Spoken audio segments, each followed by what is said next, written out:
Congratulations to the minister. I think anybody in that difficult situation, coming from state capture, coming from the SOEs, the cost it has cost everybody, the spend, the COVID expenses, the civil unrest, all the damage it has caused to the country, the closure of the country, the lack of economic growth, the lack of the job losses, the tax base has decreased substantially. In that circumstances, I mean, it's a very difficult budget for anybody in the world, never mind in the country, to Yeah. balance. And the fact that he did it in such a brilliant way, I think it's a brilliant budget. You can never satisfy everyone. Of course. And I like the part. I like to add some additional points. Number one, where he says, I like the principles. The Okay. fact is, he's not going to bail out SOEs anymore. He's going to have tough love for them, Yeah. which is good. 130 billion rand lost over so many years. It's a disaster. That money could have spent much more in wealth, in health, in infrastructure, in other issues more profitably. Right. I like the idea where he says, if anybody can produce energy, they must go ahead. But how soon will that be implemented? Yeah. We need alternative forms of energy fast because the electricity, when ESCOM shuts down, and it's harming businesses in a big way. Yeah. I like the fact that he brings in 12,000 new constables. There's just a few provisos to that. Number one is, how well trained are they going to be? Yeah. Are they going to have ethics in the police force? Not that everybody in the police force is bad, but I like that kind of intervention because it's job creation with a purpose. Right. We need to fight crime and we need to create jobs. Mm-hmm. In the same vein, I would like to see jobs rather created in the public sector, in the health sector, where they're talking about reducing the public wage bill. But when we reduce the public wage bill, to me, is people from non-essential services, from other parts of government. Once they go out, we don't need to replace them. Right. You don't need to have a chief director, a deputy director, a director below that director, and like 10 people in one department. It just increases the inefficiency and the bloating. That same money would be better spent putting doctors, nurses, physiotherapists, occupational therapists, dietitians, and a whole range of people inside the health sector, which serves as job creation, Yes. security, and also a service to the public. In terms of NestFest, I have an issue with that also. I'm happy that students get paid, but we should really look at who we are training. Uh-huh. There's no point doing dead-end jobs. People go and train all kinds of courses, and then there's no jobs. The government, the corporates, and the university needs to sit together and be honest and say, look, we don't need these 10 departments in the university. They're producing candidates that have no chance of getting a job. So let's shut those 10 departments down and concentrate on training. What do we need? I mean, you take psychology, one example. If you go to the psychology classes, they tell you, out of 300 applications, they take 7 clinical, 7 counseling, and 7 educational in some universities. Other universities, it may be different. But right now, we need hundreds of psychologists in the country, Yes. given COVID. So why don't we train people into and put them in jobs where they're required in huge numbers? Now, talking about the health fraternity, before I bring Lukman in here as well, talking about the health fraternity, we also know that, Voice of the Cape has joined forces, for example, with Gift of the Givers, as well as Hike to Heal, Dr. Imtiaz, to raise, what I think 15 million rand in 2022 towards Grootsky Hospital. It's And 15 million. is it 15 million? Yeah, and I think they're doing it today. They're starting today. That's So, correct. Yeah, they're starting today. Yeah. Yeah.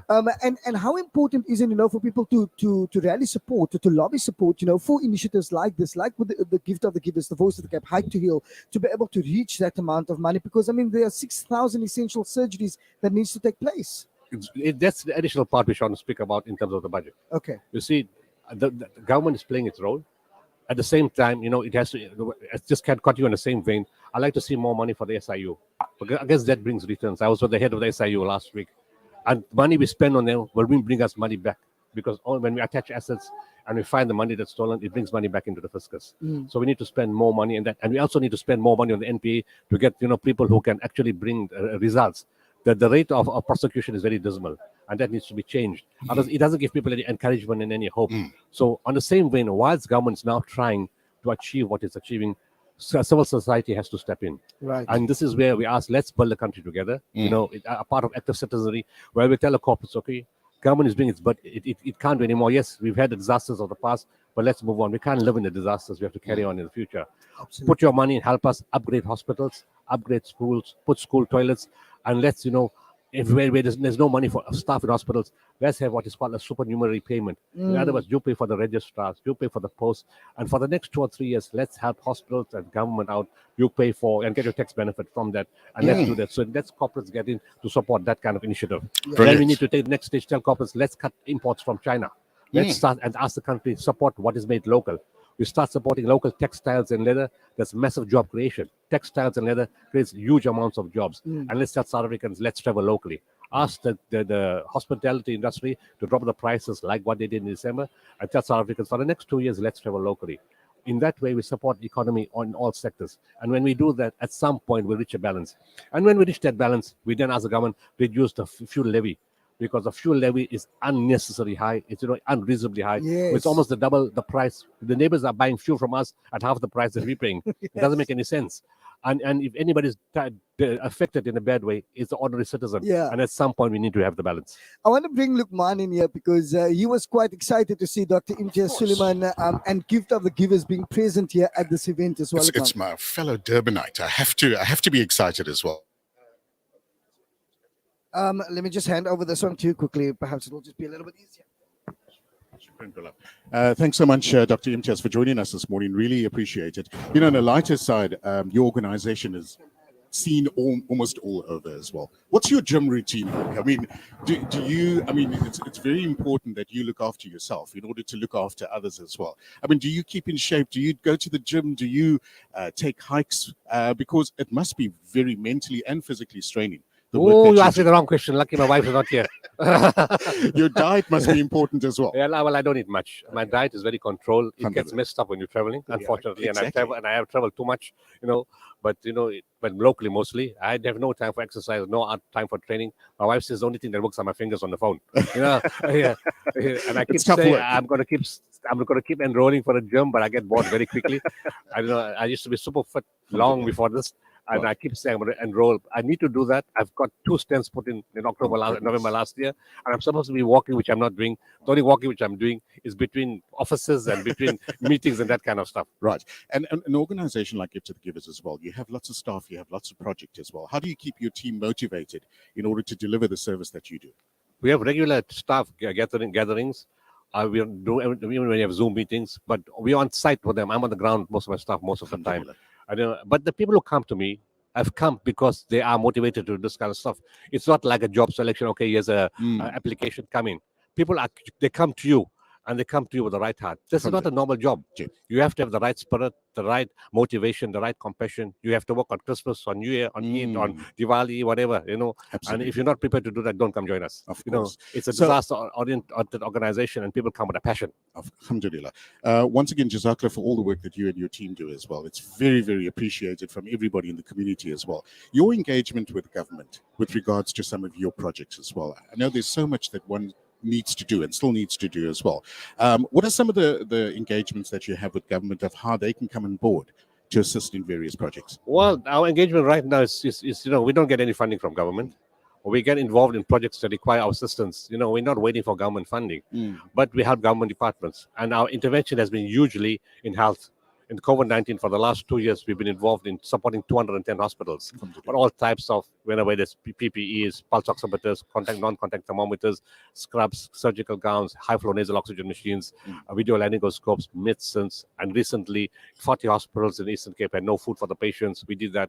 We're supporting infrastructure upgrades. We're busy with Easter River. We're looking at Heidelberg. We're looking at catch-up surgery in Tygerberg, both in gynae and orthopedics. We're supporting other hospitals in the country. And with the surgical upgrade, backlog catch-up, we are looking at upgrading classrooms at schools. We're doing toilets renovations at schools.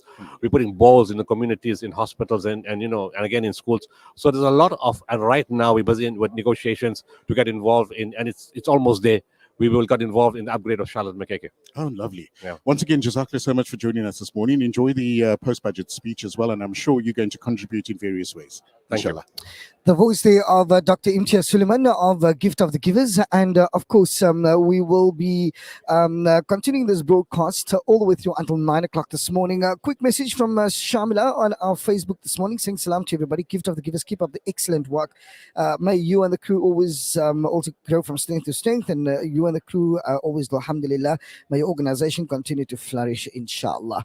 What we're going to do is we're going to go for some commercial news, and then when we come back, we will continue. But before we do anything else, perhaps we can just ask Lukman. Lukman, just very quickly, give me that. Give me that. There we go.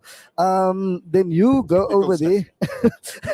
I think Lukman became what's the word I'm looking for? So we just realized myself and Imtiaz were You neighbors. became starstruck, yeah. No, no, Lukman.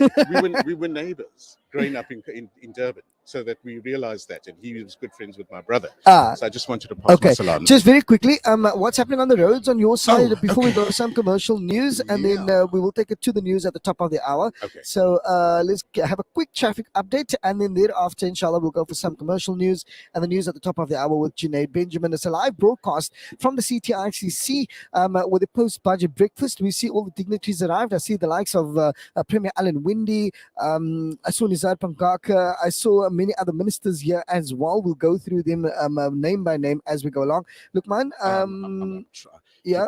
Okay, there we go. There we go. I've Just got my very screen quickly. back very quickly. Yeah, very quickly, what's happening? Okay, so obviously all roads leading to the CTICC this morning, the post-budget speech. But on the traffic this morning, heavy congestion on the R300 northbound at the N1 inbound ramp. So do expect delays in that area as well. Roadworks on the N2 outbound just before Salari's pass. So that has been cleared. Bit of a tailback though in that area. And then roadworks again on the N2 at just after Jan Smuts. Outbound, that has been cleared as well. We're looking at further road closures on the north and southbound and Victoria Road as well. But further on, we will give you an update as the day progresses. Absolutely, absolutely. Some commercial news, and then the news at the top of the hour. We'll be back after 7 with your live broadcast with the post-budget speech right here on 91.3 FM from the CTICC. Of course, don't go away.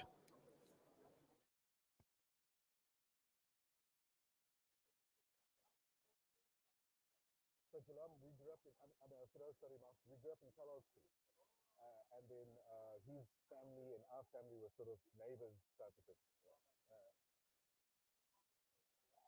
Yeah, it's such a small world.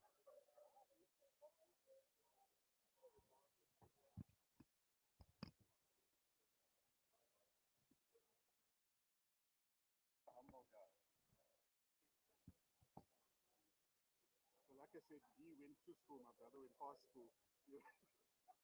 It was still the soccer boys and whatever. He played for Durban City and Berea back in the day when it was still federation. Remember? Yeah. So he was an athlete and soccer right and all.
Alan, when you can let me come speak to us also.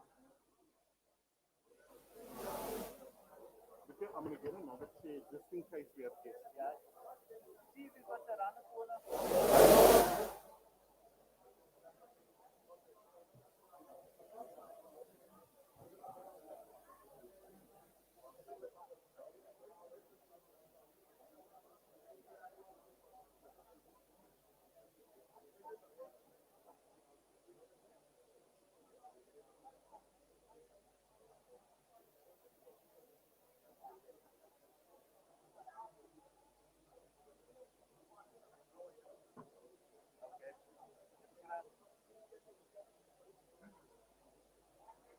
how's it sounding, guys?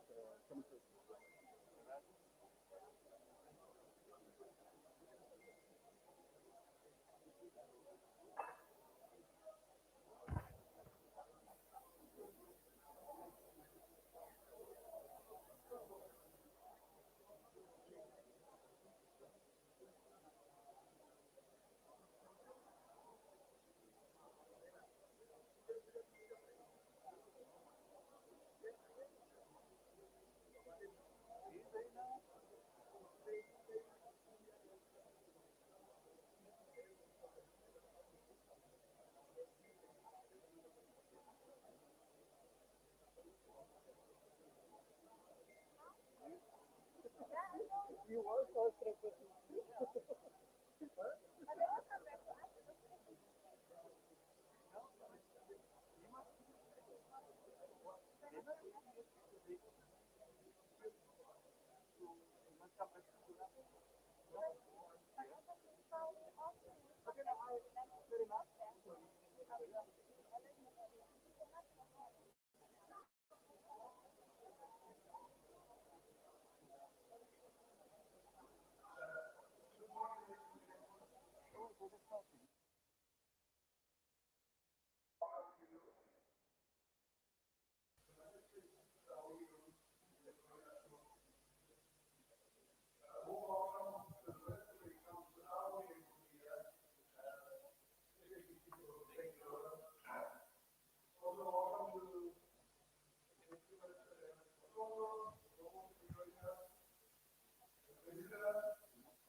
I asked this morning.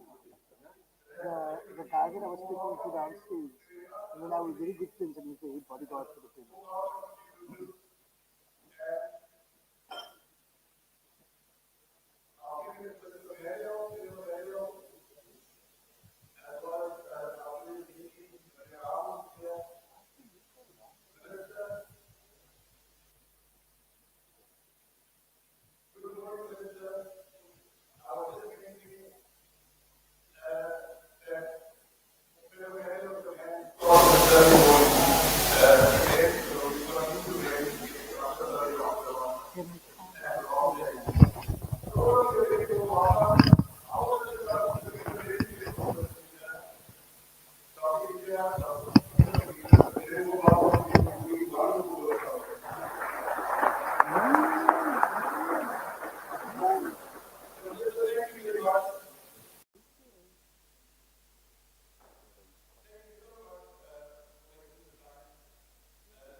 This is VOC Breakfast on 91.3 FM. Of course, we are coming to you live from the CTICC this morning, all the way through until 9 o'clock this morning, inshallah.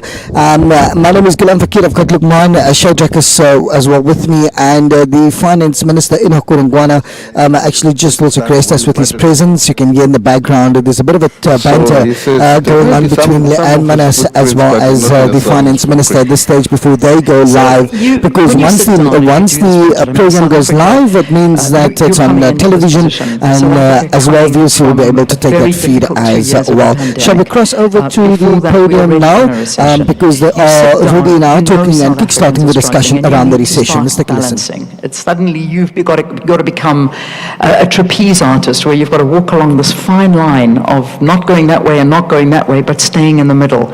How did you come to the conclusions that you did in this year's budget? We have a capable team in National Treasury. Now, when I joined them, I said to them, look guys, I don't believe that thing is going to get worse than where it is at the moment. Yeah. The only thing it could, if we work hard, we could turn around. And it's because of you as a team. And unfortunate for them, I'll get the credit. That's what always happens. Well, you'll take the credit because people are smiling this morning, but if they weren't, you just blame it on the team. They make me do it. Exactly. Yeah, they like your way of thinking. Yeah. Yeah. It is, I mean, South Africans, obviously, we've come a far way. You're seeing that the tax revenue has increased. So this is giving you a lot more room to play, I should say, and pay, because you've got to pay this debt back. And this is the worry. So let's talk about this, the debt that South Africa's in right now, and how you plan on managing this going forward. First I must understand what is the cause of this problem. There are different viewpoints. I was reading an article by Ricardo Hassman. I was introduced to Ricardo Hassman, by the way, by former Minister Trevor Manuel. Two economists he introduced to me is Ricardo Hassman and Justin Lim. So Ricardo Hassman says, part of the problem we did when we were trying to do the stimulus, starting from the 2008 onwards, was to do a stimulus. When we were doing a stimulus, we put more money on public wages. So that becomes a problem. Since then, we're having above inflation increases. And came, of course, the own goal, which is the state capture and corruption, which all of those things complicated the matter. So, first things first is to say we've got to manage the growth of wage bill. We've got to manage the growth of the expenditure, which has gone into bailing out state-owned enterprises. Between 2013 and now, we spent about 290 billion rand purely in trying to bail out state-owned enterprises. How did we do that? That. Two, taking more money from line function departments, which undermine service development, about 257 billion. So part of that is to begin to gradually, contain the growth of this consumption expenditure and shift expenditure towards a growth investment in infrastructure and so on. Mm. So it's one thing saying we're going to invest. Minister, you don't need to use the microphone. You can pop it down. There we go. The one thing is that you can do so much and no more. You can allocate funds in certain directions and say, okay, we're going to use this for infrastructure. We're going to create jobs here. We're going to do these are the avenues and the gaps. And yet, what happens is that this doesn't actually filter through to the people, and these jobs are not created, and the infrastructure doesn't happen. In fact, we see anything but the infrastructure happening. And this is the frustrating part. How do you get your vision across? Because the problem seems that the money is there, the political will isn't there. How do you bring them to meet each other? I suspect the political will is also there. The president was talking about something that traumatized him a great deal. He went to launch Excited, a road project, and he discovered that after asking people and look at how much the road cost, it was almost 12 million per kilometer. So, as we speak, everybody, including driven by the president, is to make sure that we can contain that kind of fruitless expenditure and make sure that we deliver efficiently and effectively. Easier said than done, because it hasn't happened in so long. Now, if it comes from the top, so there should be political will, it's easy to get it done. Yeah, and repercussions for those that don't do it. Yes, obviously, but must be consequence management. Yeah. All right, in the room, we've got so many people, and I know a lot of people want to ask you questions, so I'm going to already start, because we don't have too much time. We've just got an hour, and in between that, a whole bunch of ad breaks. So I'm going to already start you, to ask you to put up your hands if you've got questions. We're going to send the mics around already in the corner over there, I can see one. So if we can get the mics going to everybody that puts up their hands, and we'll continue to chat so that I know that the mics are already in the hands of those that want questions.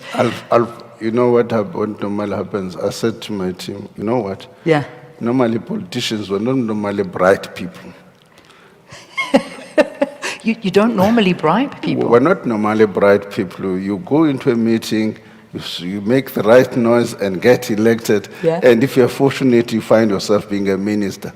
So to help yourself, you've got to have a good technical team. You're absolutely right. I know. You are so right about this. Minister, while I've got you here, obviously the breaking news that is coming out this morning, and we are seeing what's happening in the Ukraine and with Russia.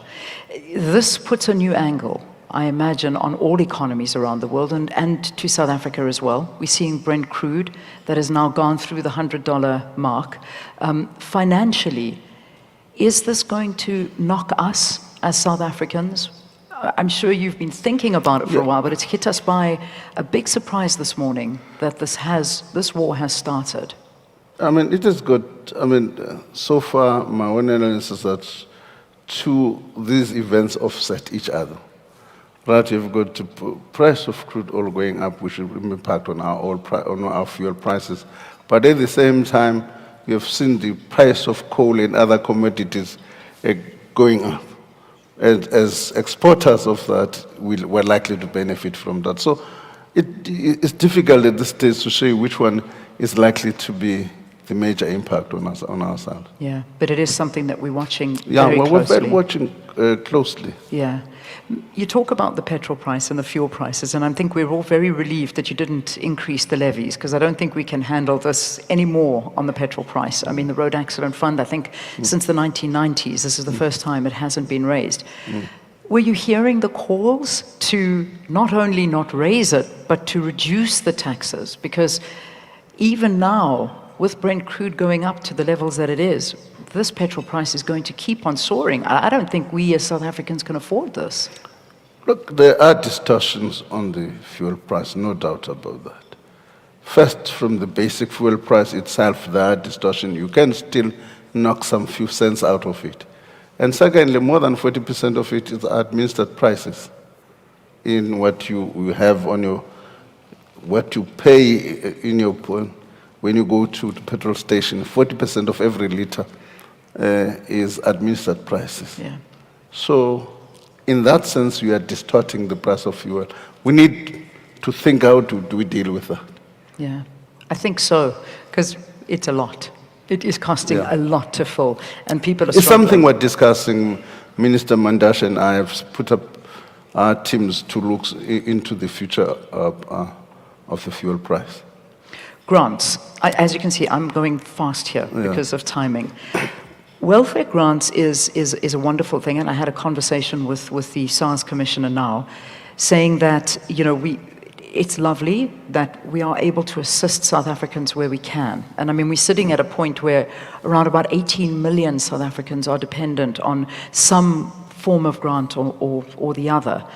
But is this affordable? I mean, when you sit and you look at this, and we're not creating jobs, so more and more people are becoming dependent on these grants, how can we maintain this? This surely is something you're very, very worried about.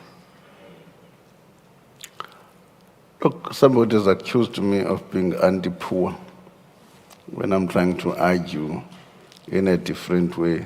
By the way, I'm not anti-poor. I live within the poor. I grew up in Cala. I still have built a house, live in Cala with the poor. I don't romanticize people who are poor. I live with them. Yeah. But I don't think it is correct to think that the way you can solve the problem of poor people is through dependence. Now, again, 2 weeks ago, we were discussing with Ricardo Hausman. I'm becoming fascinated with him. He says to me, you know what, you minister, the problem you guys are doing, you have excluded people from the economy. Yeah. We are not focusing on inclusive growth. You have excluded people from the economy, and then what we are doing to compensate for this exclusion is to pay them. Now, should we not be focusing in including people into the economy? I don't have easy answers to that question. It's an important goal to think about. In the meantime, I accept that there will be those of our society who can't, we take income support as a transition towards an inclusive growth, not make it a permanent feature of our society. That's the first point I want to make. The second point I want to make, we tend to pile up whenever there's a problem. We think of a grant. We've got, for instance, take extended public works. We've got public employment program. We've got community development workers. We've got a whole range of these grants. Every time a problem comes, we think of a new one. I think one of the things we need to be thinking about, if really we're going to provide income support, is it not appropriate to consolidate all of this and say what is the best or optimal way of supporting or providing income support to the vulnerable? Yeah. So those are my 2 points I can make on this issue. Yeah, and a big issue because, I mean, 3% of GDP, about 222 billion rand going into this. It is a lot of money, and every cent that goes towards the vulnerable is showing that the unemployment is high, that infrastructure is not happening. The figure is bigger than that. So what is the figure now accurately? It's bigger than that because what we are looking at is what is called the old age child support grant and so on. That's excluding what we've just added to it now. Yeah, if you add extended public works program, public employment program, the 350 alone is going to cost us 44 billion rand. So if you add all of that, it's coming closer to 200 billion rand. Yeah. So this now leaves us at a point where you've got these grants, then you've got SOEs. So you're trying to support these SOEs as well. You look at something like Eskom. We can't function without Eskom. The president said that the government is not the job creator, it is the private sector, but the government creates a conducive environment for business to do business in this country and invest in this country. Without electricity, nobody's going to invest here, which means you need to keep Eskom afloat. That's just one of the state-owned entities of a list that is struggling right now. You are playing hardball with them, I know, but you can't play too hardball because they are the things that make the country function. The problem dates back if you take the electricity one. In 1998, we said we needed a split. That was a white paper of 70-30% split between public and private on a supply of the electricity. What we did not do was to create a legislative framework which allow the private sector to participate in the electricity supply industry. What has been the outcome of that? We realized that after the outages of 2008, needed some private sector participation. Then we started in 2010 creating the environment and bringing in IPPs.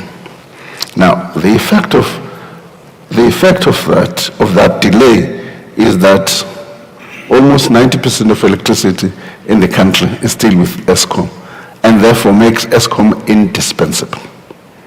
And you can't avoid, then you are forced because of that to do everything to save ESCOM.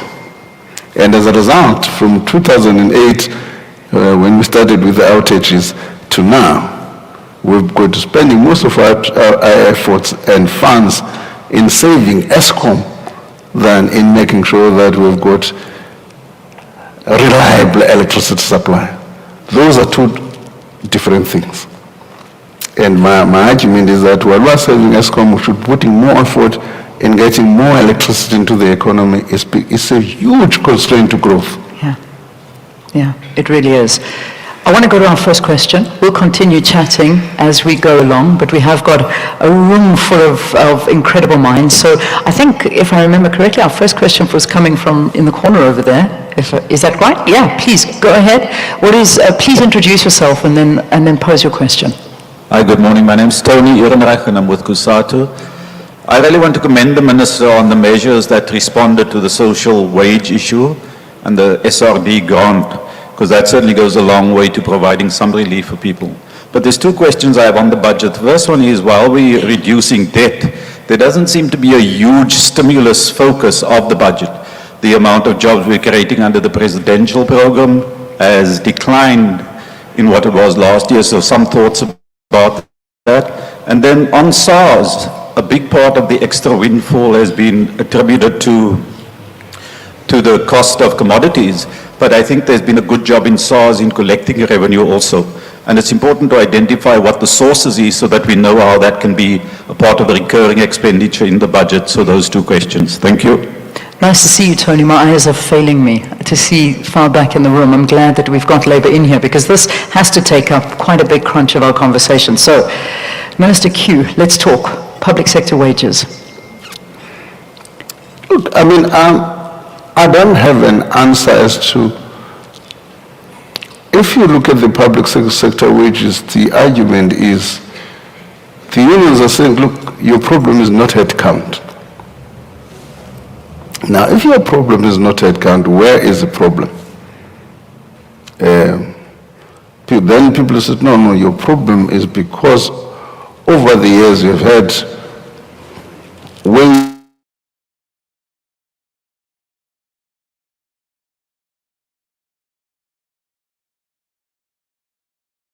the unions have got to resolve that problem, because if you can't deal with headcount, then you must get wage moderation. One of the two must come. Not an easy question. It's not an easy issue to handle it. And part of the problem is that even the bargaining round is upset. We tabled the budget in February. In March, we start the negotiations. So the unions are accusing us, no, you have already decided the outcome up front because you've attached a number. So that also needs to, one way or the other, to be changed. But we are going to have an serious engagement. We've got a 4-day meeting in March, from the 28th to the 31st of March, grappling with this question. Yeah. Because this bill, I mean, if we put numbers to this, it's massive. I mean, over the next 3 years, the remuneration bill will fluctuate 682.5 billion for 2022-23, then drop to 675 billion in 23-24, and then rise to 702 billion in 2024-25. And it's getting bigger, because it is good news that there is positions that are being hired. But I mean, this bill is huge, and there's still back payments that are lingering over you. Can we as a state afford something like this? Let me just complicate the matter.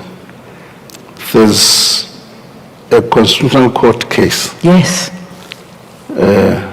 If that constitutional court case goes against us, that's what we're warning about as a risk in the, I might not have said in the speak, but if you read the budget review, we lift that as a risk. So the possibility is that the amount may be higher than that. Yeah. And it raises also the whole issue of affordability and so on and so on. Yeah. So can the state afford this? If I look at the numbers, I believe we cannot afford it. It's easy to say less tax. Even that base is becoming narrow.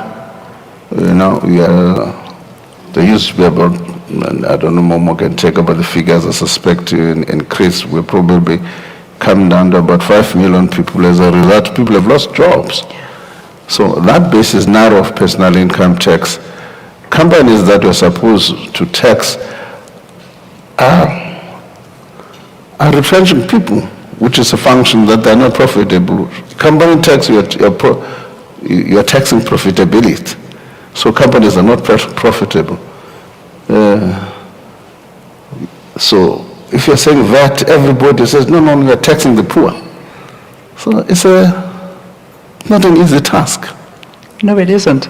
That's why when we saw you smiling yesterday, I was like, okay, it's a nervous smile. Yeah, I'm It's a good smiling one. because now, at least the conditions for now Are okay. are okay. But smoke screens in a way as well, because Yeah. as we heard, luckily for commodities, this is a good thing. Yeah. But we are nowhere near out of anywhere right now. We're in the middle of a massive storm, but we're weathering it.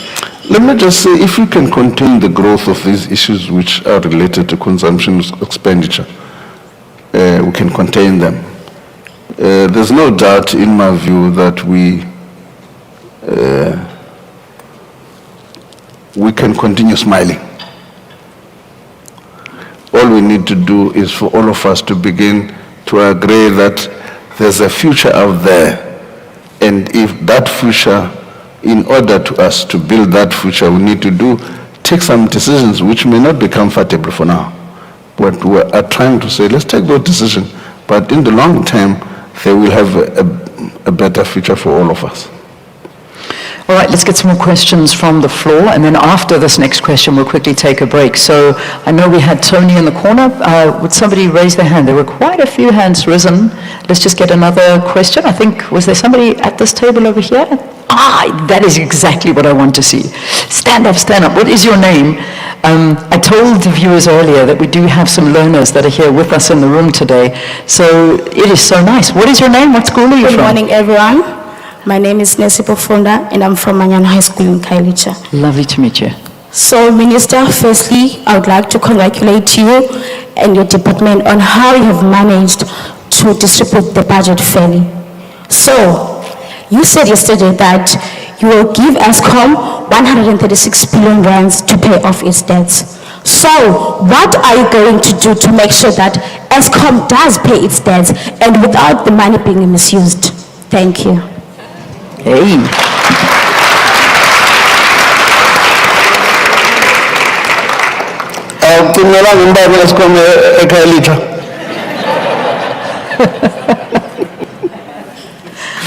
You better answer properly, because this is the future.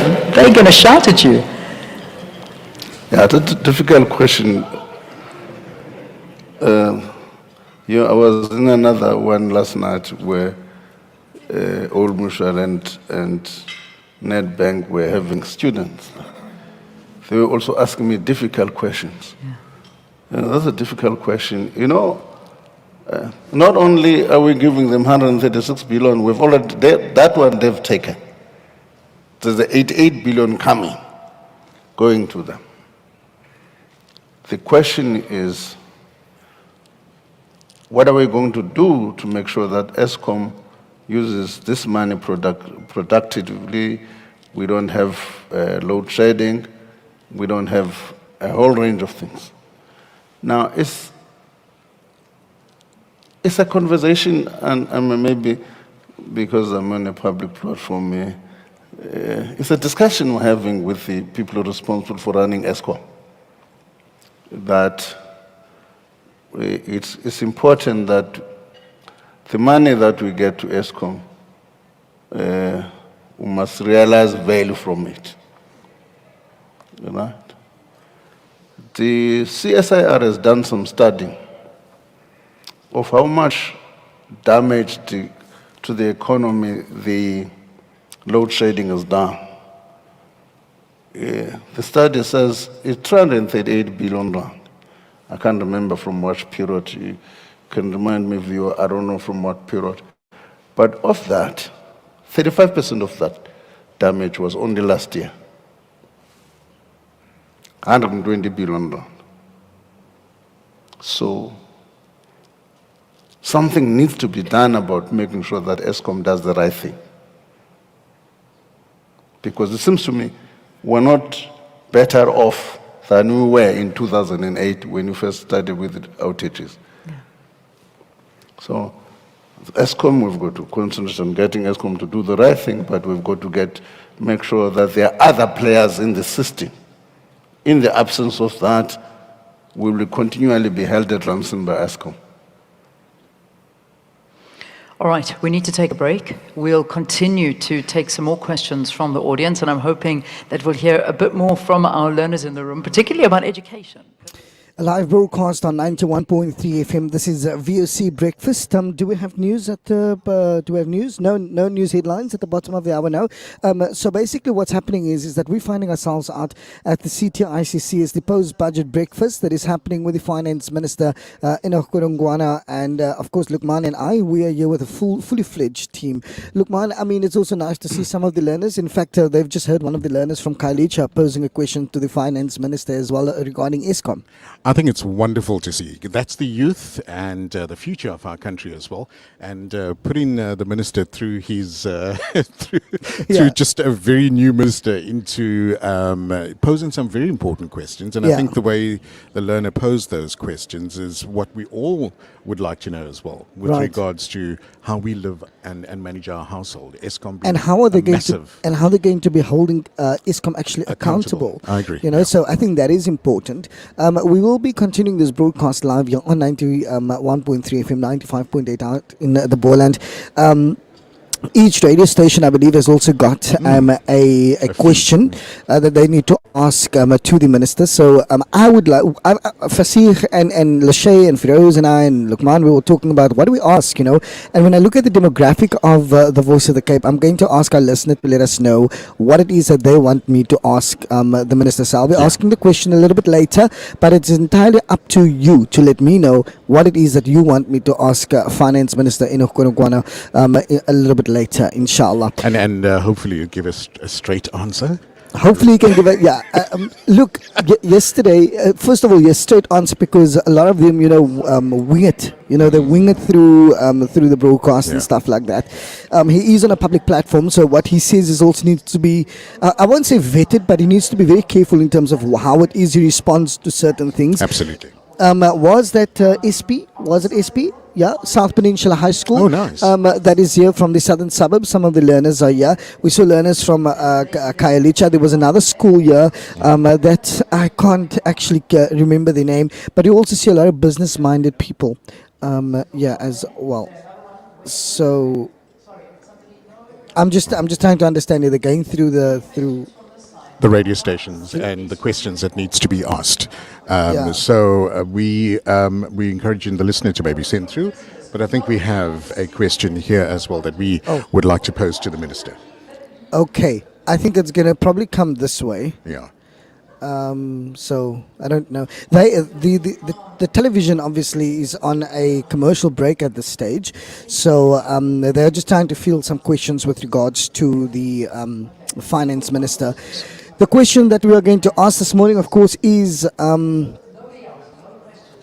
directed to our demographic.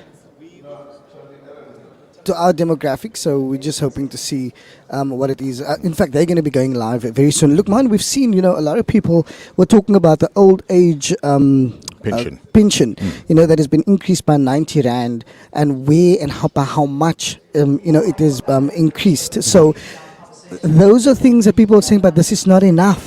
You know, there's this whole thing going around as to why it And lots is. of reactions. And also not an Budget immediate speech. increase, Many you know, it's a Correct. staggered saying that increase this was as a very well. friendly Correct. budget. It was, So let's cross it back was to the one that podium. didn't rock the boat at all. It was to steady the ship, which is something that I think a lot of people are agreeing with. And we're just having a conversation with a lot of invited guests that are in the room, and of course the Minister who has availed himself to us this morning. So again, Minister, thanks very, very much for allowing us to be here with you. And also, I know that there are a couple of community radio stations that are broadcasting this particular breakfast live. So we're very happy to have them in the room with us as well. And I'm hoping that their listeners are going to be posing questions to the Minister, and then we'll be able to ask them as well. So just a warm welcome to those that are listening on the community radio stations. Minister, I interrupted you just before we came. You were going I'm to say saying something. there's a piece of what Tony Arendach was asking, which I'd deal with. I don't want to rock my relationship. We come from the same union. Oh, really? Ah, okay. We come from the same union. I was his just Secretary General. So the public employment program, he says we've reduced the amount. Yes, of course. But we've increased the numbers of people. That's what I want to tell him about. We've increased the number. For instance, in that number, public Home Affairs is bringing in another 10,000 young people who are going to be utilized to digitize the Home Affairs. So the numbers are growing, and I want to assure him on that point. Although we've reflected, it was 11 billion, we've now made provision for 18 billion for that program over the next 2 years. But I want to assure him that there's a focus on delivering public employment, but in a qualitative way. That's why if we take the Home Affairs, in the next 2 years, you will have a pipeline of young people in 2 years who would have been trained on the ICT stuff. Yeah. So it's a matter where we're doing well.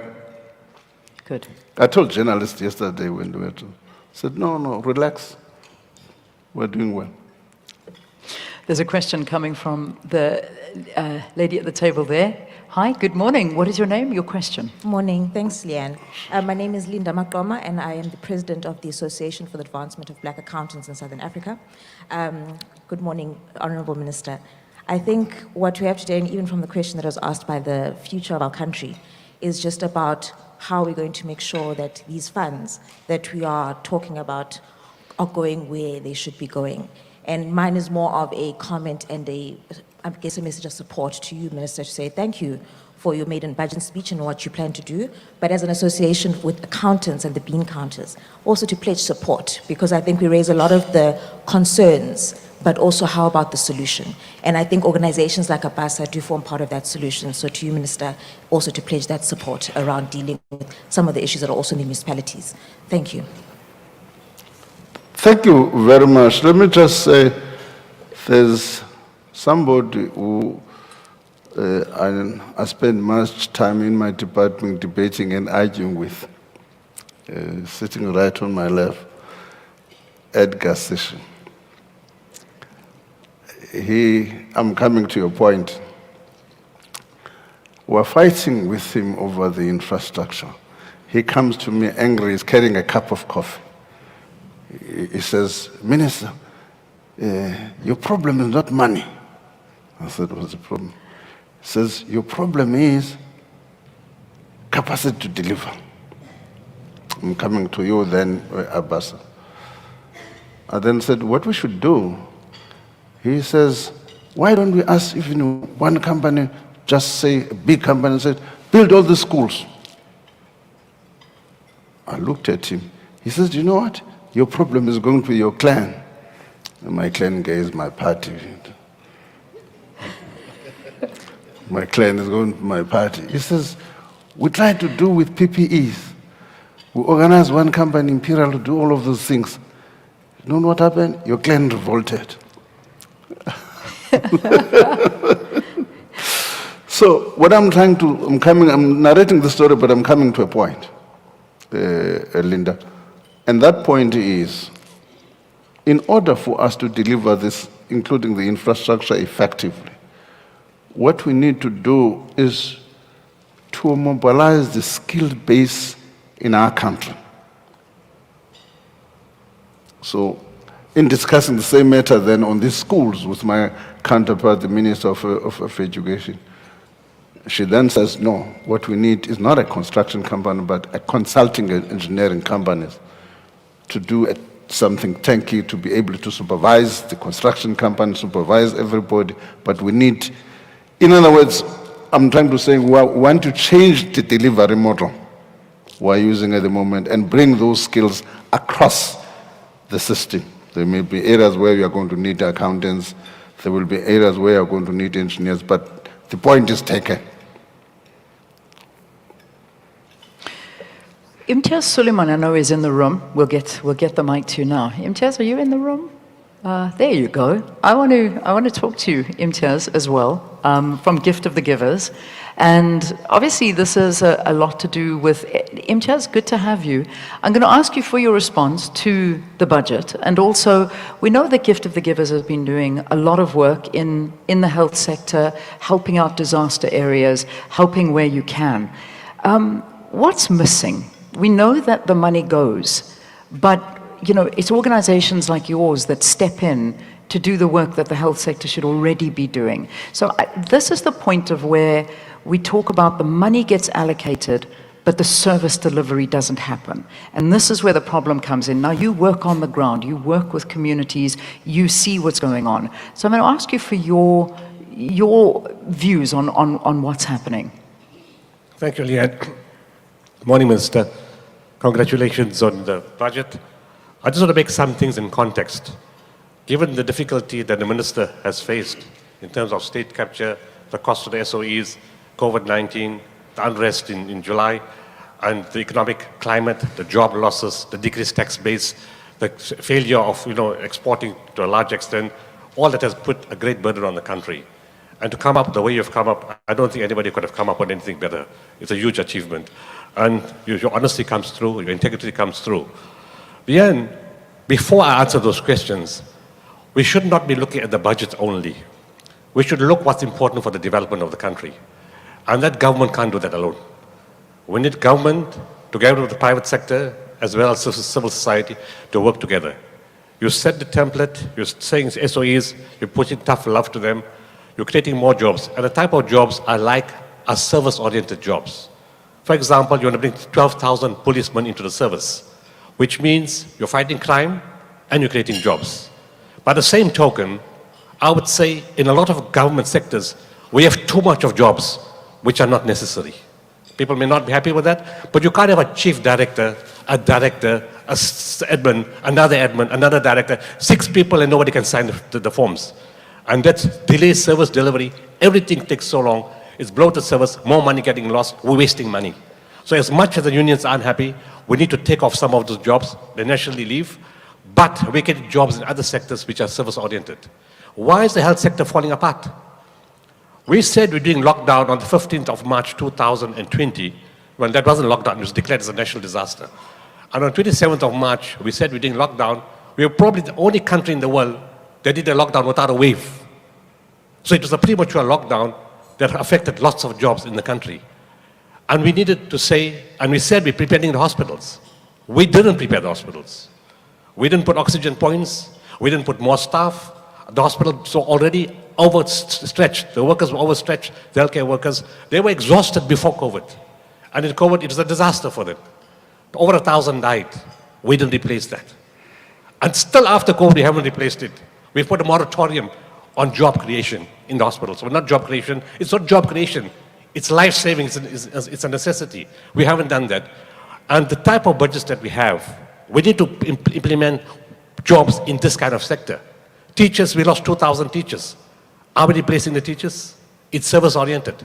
There's no point having another 1,000 classrooms and you don't have teachers.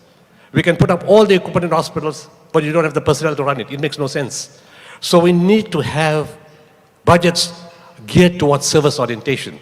Police, teachers, doctors, psychologists. And that's another point we've got to look at. We have all these different courses in universities, which many of them are dead end. NSFAS pays all this money. A student does honors, masters, PhD, and walks the street. Because our society doesn't cater for those type of jobs. Government is serious. We've got to sit with the private sector and sit with the universities and take a hard decision. Shut down those departments. They're not bringing any benefit. And increase the enrollment in departments where we can put jobs into the economy. We need many more psychologists. You go to the universities, they tell you out of 300 students, they're taking 21 for masters. 7 educational, 7 counseling, 7 clinical. The country is in a mess in terms of healthcare. If healthcare workers are asking for psychologists, can you imagine for the rest of the country? The police, the teachers, parents who have lost kids, kids who have lost parents. We need increased psychologists. This is job creation, but purpose-oriented. We need to fix the system.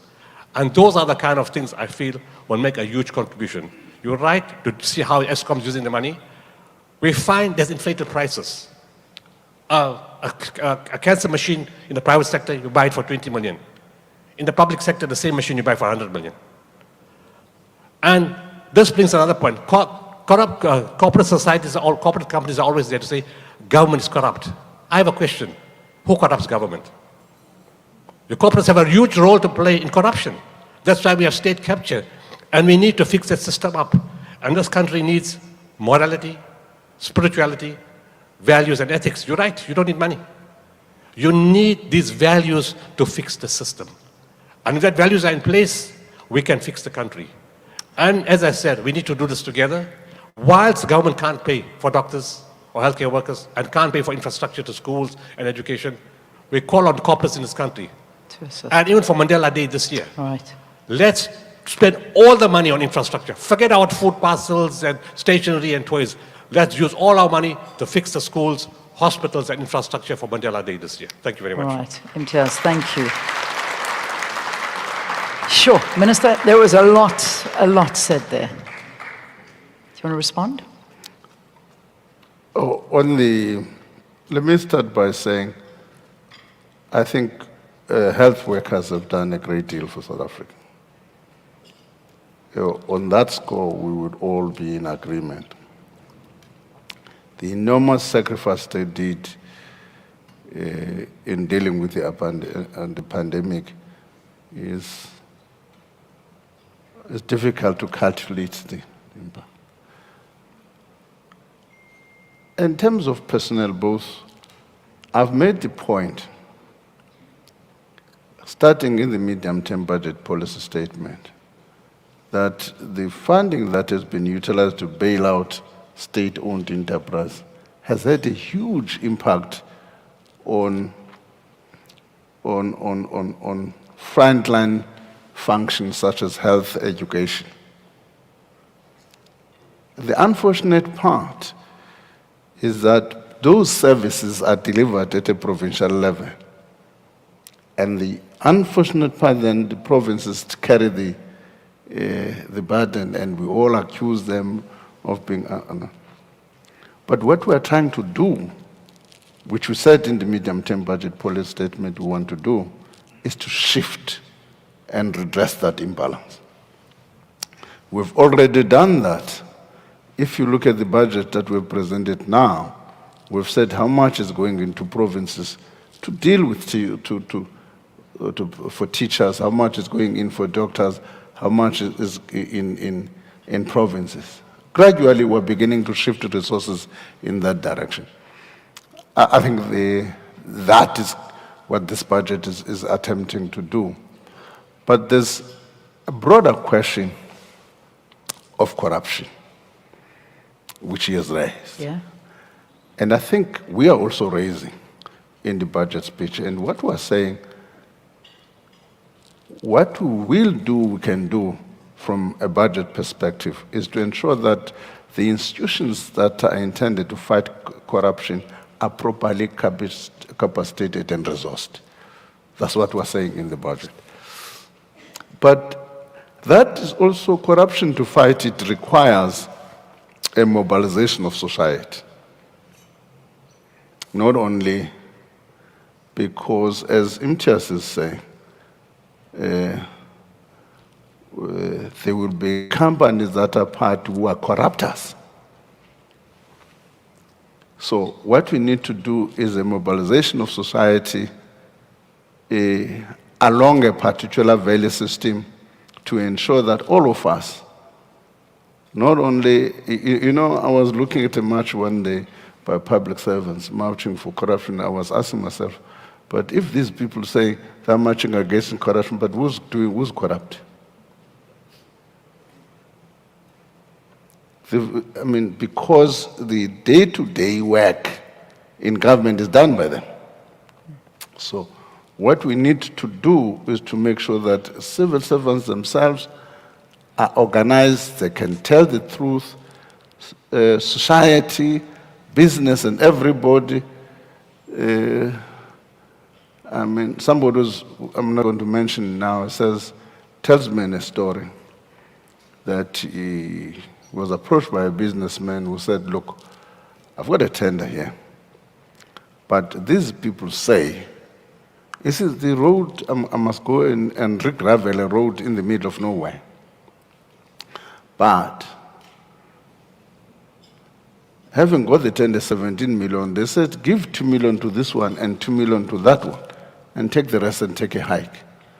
And this guy says, can I go and put just a site so that somebody can, a building site so that somebody can see that I've done some work?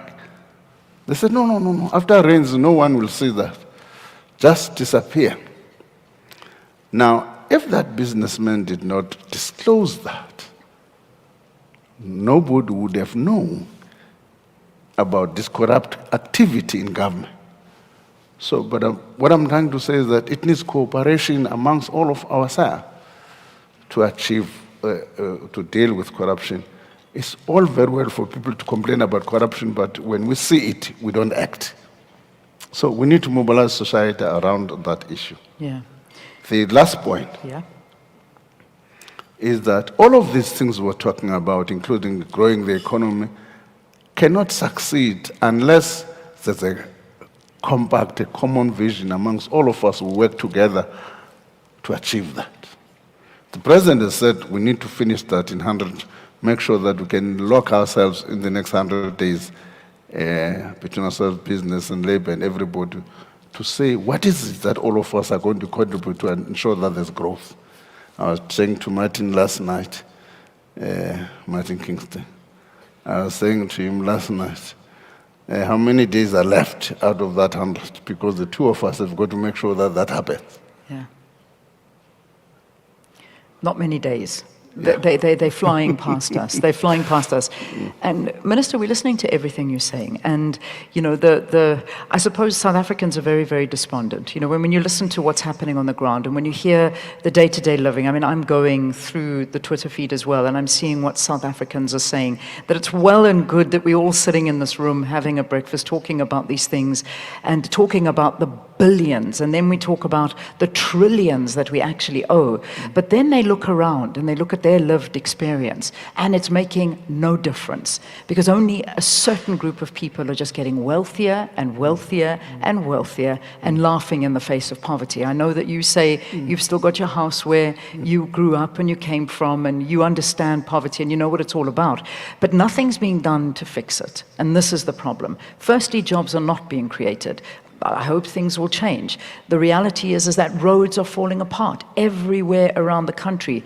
IT infrastructure is falling apart. The complaints of people wanting to renew something as simple as a driver's license, it doesn't work, and we keep throwing money at the problem, and yet nothing gets done. The home affairs system, same thing. People are complaining. They're saying, we can't even do something as simple as that. The reality is that all of this money and our debt burden. Now, we saw the EFF marching to Parliament yesterday, talking about they're this. marching for a different matter. They were marching for me taking cheap money. Well, okay, we'll we'll take what they said they're marching for.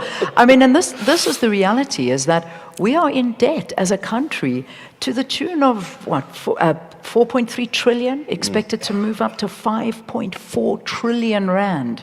And we want to develop infrastructure that's not coming, but we owe this much money. How are we going to do this? I know I've asked this to you in every angle that I possibly can, but I just feel like the answers are not coming through as to how we're going to manage this debt and still create jobs. I mean, the issue is, I go back to Edgar's philosophy, that the issue is not money. The issue is to get the right skills and do the right things. I accept that we sit here, we talk billions. Where I come from, we just want one or two things in my village. We just want fencing and a 3-kilometer road which you can travel. Right? A 3-kilometer road. When it is raining and I'm in my village, I can't park my car in my house because that road can't go in. Now, what is required is what Martin and I and Linda from Abasa are talking about. How do we mobilize these skills using the resources that government has, shift also resources to go into local government? You know, local government, they've got 246,000 kilometers of road, local government, 246,000 kilometers of road. We give them 2 billion per annum for that. So what we need to do is also ourselves to be shifting resources in that direction. When I talk about it, it's not only money, but skills to ensure that that happens. So I can't sitting here be defensive and say, sitting here, I appreciate the problem and I know it. I'm giving you an example where the road to my village, we only pray if there's a funeral that it won't rain because it's going to be difficult to get the body into the village.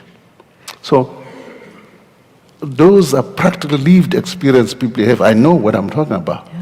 Yeah. In the ANC, when we have these Zoom meetings, I normally use my background as that road to just to prick everyone's conscience. So I understand the problem, but what is needed is for all of us, we don't all have answers, but what is going to be needed is a movement of these municipalities, provincial government, ourselves, the private sector, and get the thing done. I'm going to get personal, but you're the Minister of Finance, and the road in your village looks like that. Why? Who should have fixed it, and why is it not fixed? The municipality tells me they do, in all those villages, they do 7 per annum. Right? There are a lot of villages. I asked the question. Good. Because it belongs to the municipality. And the municipality says, no, we do 7 roads per annum.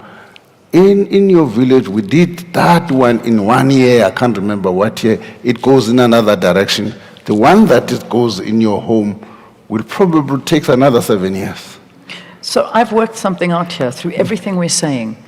Would you agree, and to a certain extent, the blame lies in the municipalities and how they manage? Because you can make decisions on the top, but if it's not being implemented and followed through and given to South Africans the way it should be implemented, and sometimes the money gets given back unused. Accept that. And that's where the problem lies. There are 2. The first one, no, maybe 3. The first one is a skills issue, all right? The first one is a skills issue. The second one, related to the skills issue, the money is not used. But the third one is corruption. The third one is corruption. It's a problem. So we've got to go down and attack all those 3. We know what the problem is. What we need to do is how are we going to deal with that problem? Yeah. And that's where we're going to leave it. I mean, let me just give you an example. A very quick one, because we've got to say goodbye in 30 seconds. No, fine. Oh no. I was going to Serious? give, like Mangaung in Bloemfontein, we've got a new leadership starting from November. Yeah. A new leadership from November is unstable with the new leadership. And if you look at it, it's got to do with the political problem in the area. Instead of looking at fixing potholes in Bloemfontein and so on, there's a council meeting to overthrow this one, a council meeting to overthrow that. So we've got to sometimes take a harsh view and deal with people. And that could be said for the greater party in itself as well. And that's the note I'm leaving it on, unfortunately. So, Minister, what a pleasure. Thank you, everybody. Thanks so much for being with us. Another hour coming on SABC News, but thanks so much to our SABC2 viewers. Have a wonderful day. Bye-bye. And that's where we're going to have to leave this part of the program. I do believe that they're going to be continuing this on the SABC News channel, where they will be continuing this broadcast. We're going to break away for some news. Lukman and I, we've been mingling with a lot of people, Lukman. So I tell you what, let's go for news quickly at the top of the hour. It's spot on 8 o'clock. Junaid is standing by. When we come back, we'll bring you all the tidbits as we go along. Don't go away.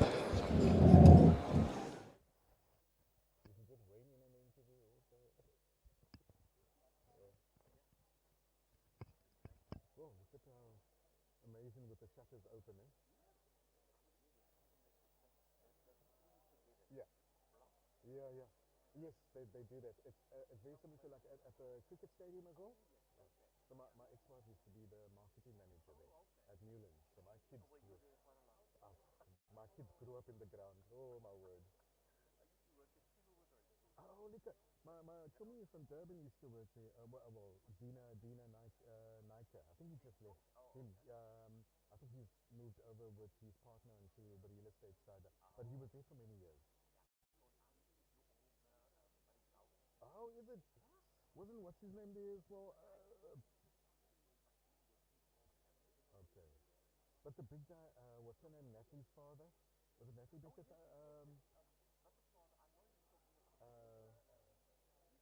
Yes. He's been there for years, eh? Correct. What's his name? Okay. I see. Okay. Lekker. He's such a lekker old man.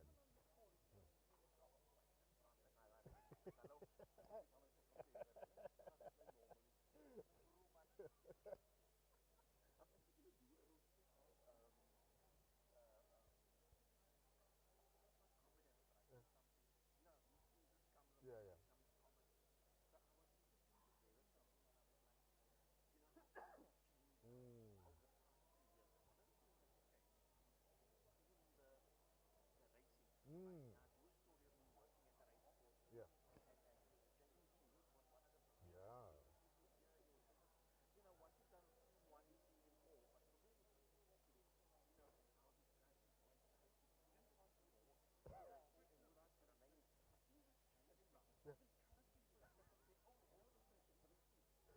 Die dame. Oh. Yes, was a colored owner.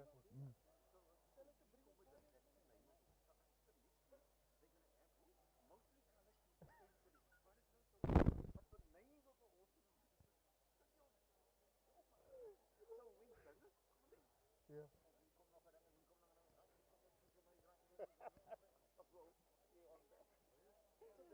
Assalamu alaikum. How are you?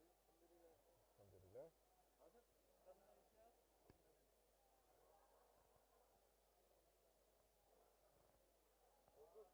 Oh, I'm well, thanks. How are you?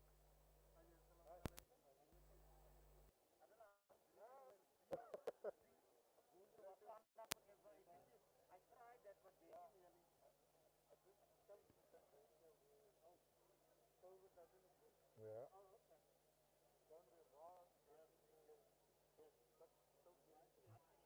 Stand by. What are we doing now? We're going to go to traffic or anything. Weather. Okay, let me try and get some.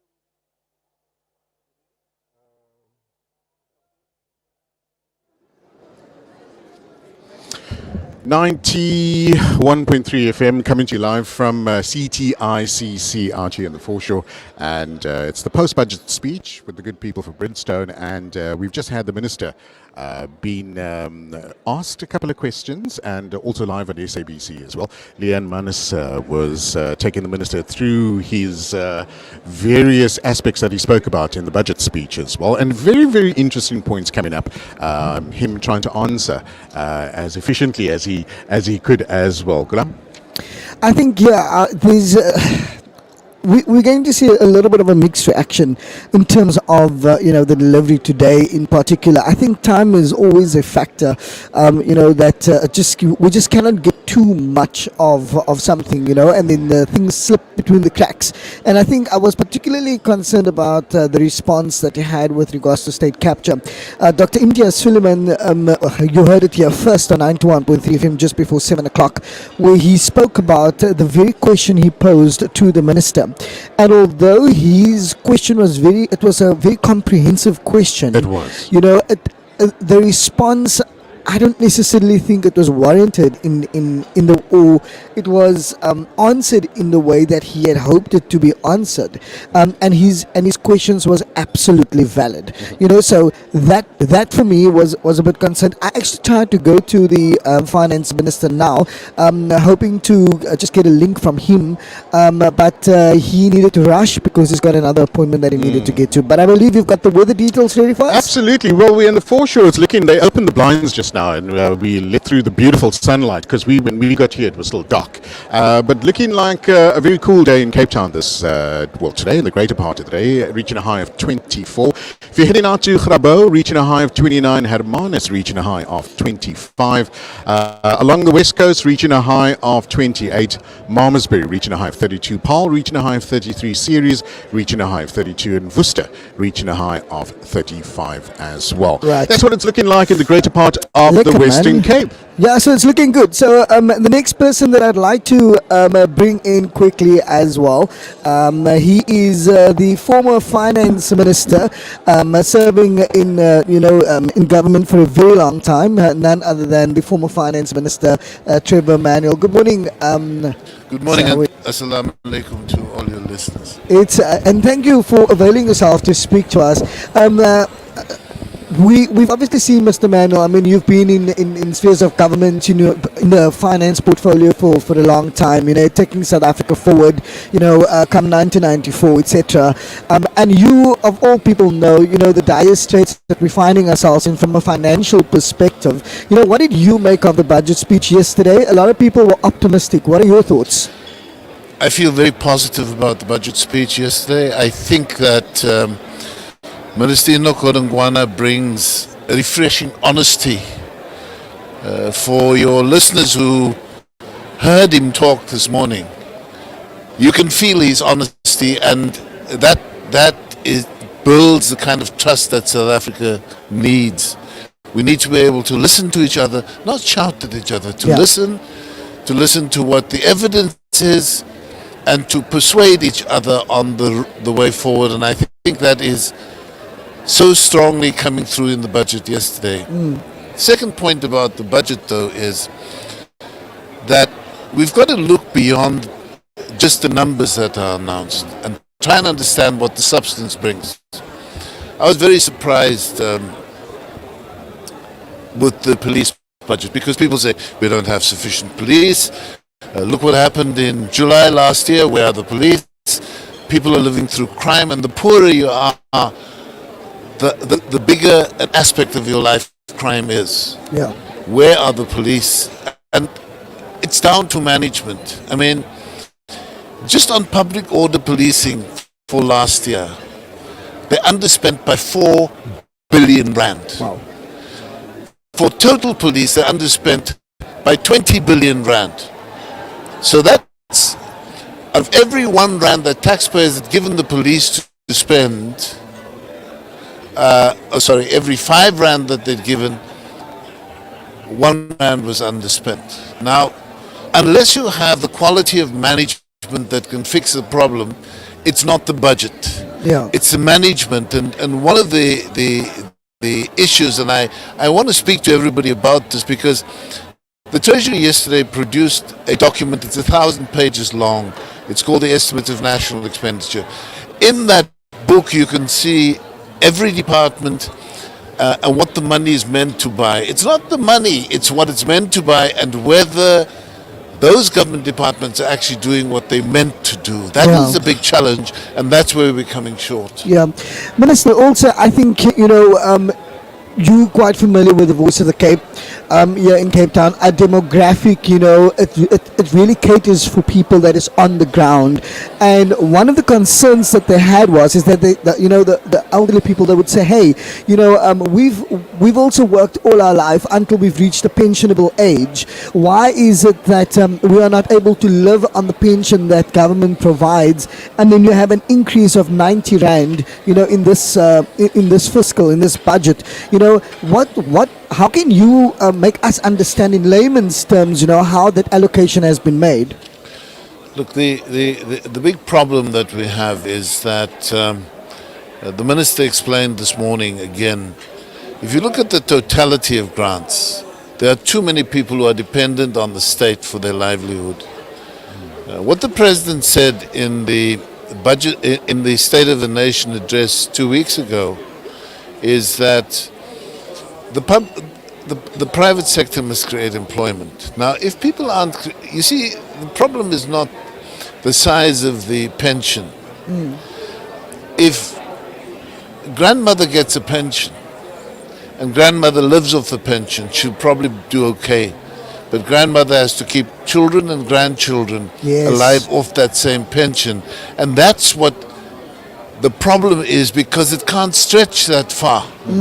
So if you focus on what Minister Godongwana said this morning and look at how jobs are created, you'll find that the quality of life of grandmother and grandfather are going to increase because there's jobs, there are wages in the household, and that makes a big difference. Absolutely. Lukman, you want to come in as well? Absolutely. So I've seen you at the post-budget speech as well, Mr. Manuel. And one of the things that occurred to me when some of the questions were being asked, for example, from Dr. Imtiaz and even the learners as well, these are pertinent questions that affect our community. What are your thoughts on some of the questions that were asked and how it actually makes an impact on what the minister answered? I think that the questions always help shape policy. And if I listen very carefully to what Dr. Imtiaz Suleiman was saying, he's right on the money with his questions, because he's on the ground.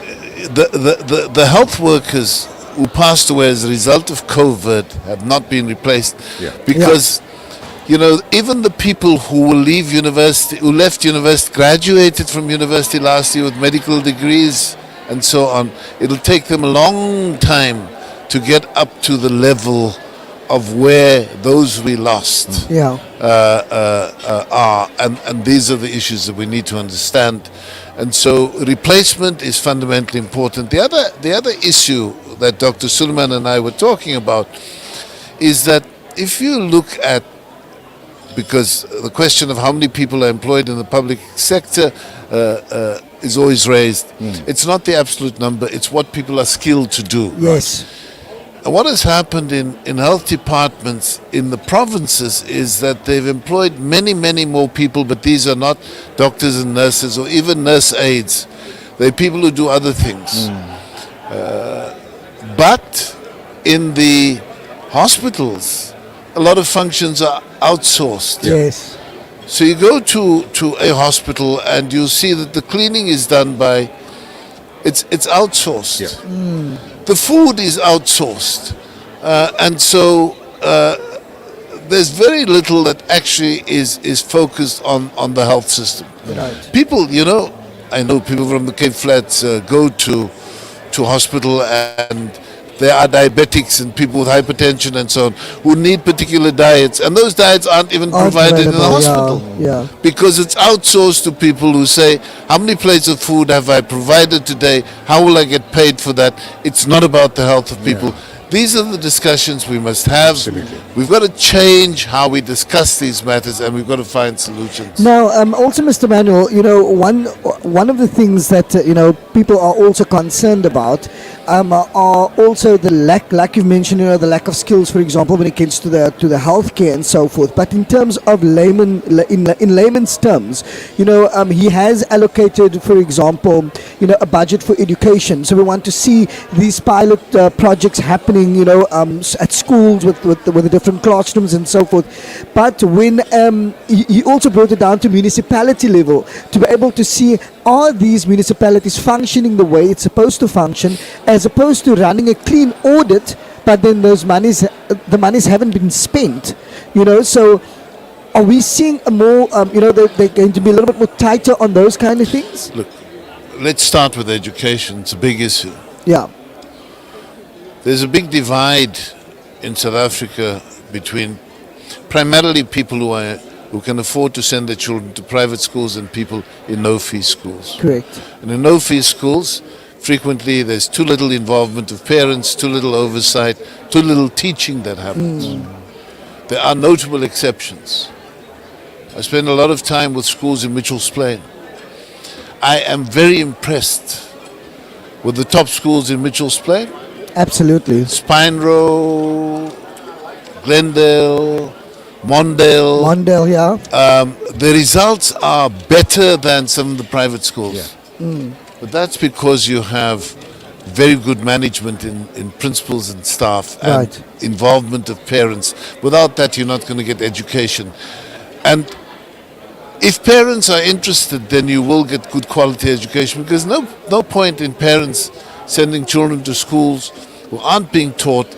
They can't find jobs when they leave schools. Yeah. They can't even get into any tertiary education because the results are too poor. Unless we fix it at source, and our problem with education is clearly not a problem of too little money spent in education. Right. It's the fact that we get too little for it. And I think virtually every government department, every big function in government has the same kind of problem. And I also think, the schools that you've mentioned, Mr. Manuel, the Mondales and the Spine Roads, etc., barring the vices that they face with every day, they still bring that, they still bring home the Macon. Well, that's the Macon. Yes, that's the power of good management at the local level. It's not standing back and saying, Minister of Education, Angie Motshekga, what are you doing for children in schools that aren't functioning? It's the principal, it's the parents who are involved in the process, it's a community that oversees what happens in Absolutely. the school. If we can get those things right, we'll own the schools and we'll own the outcomes of Fantastic.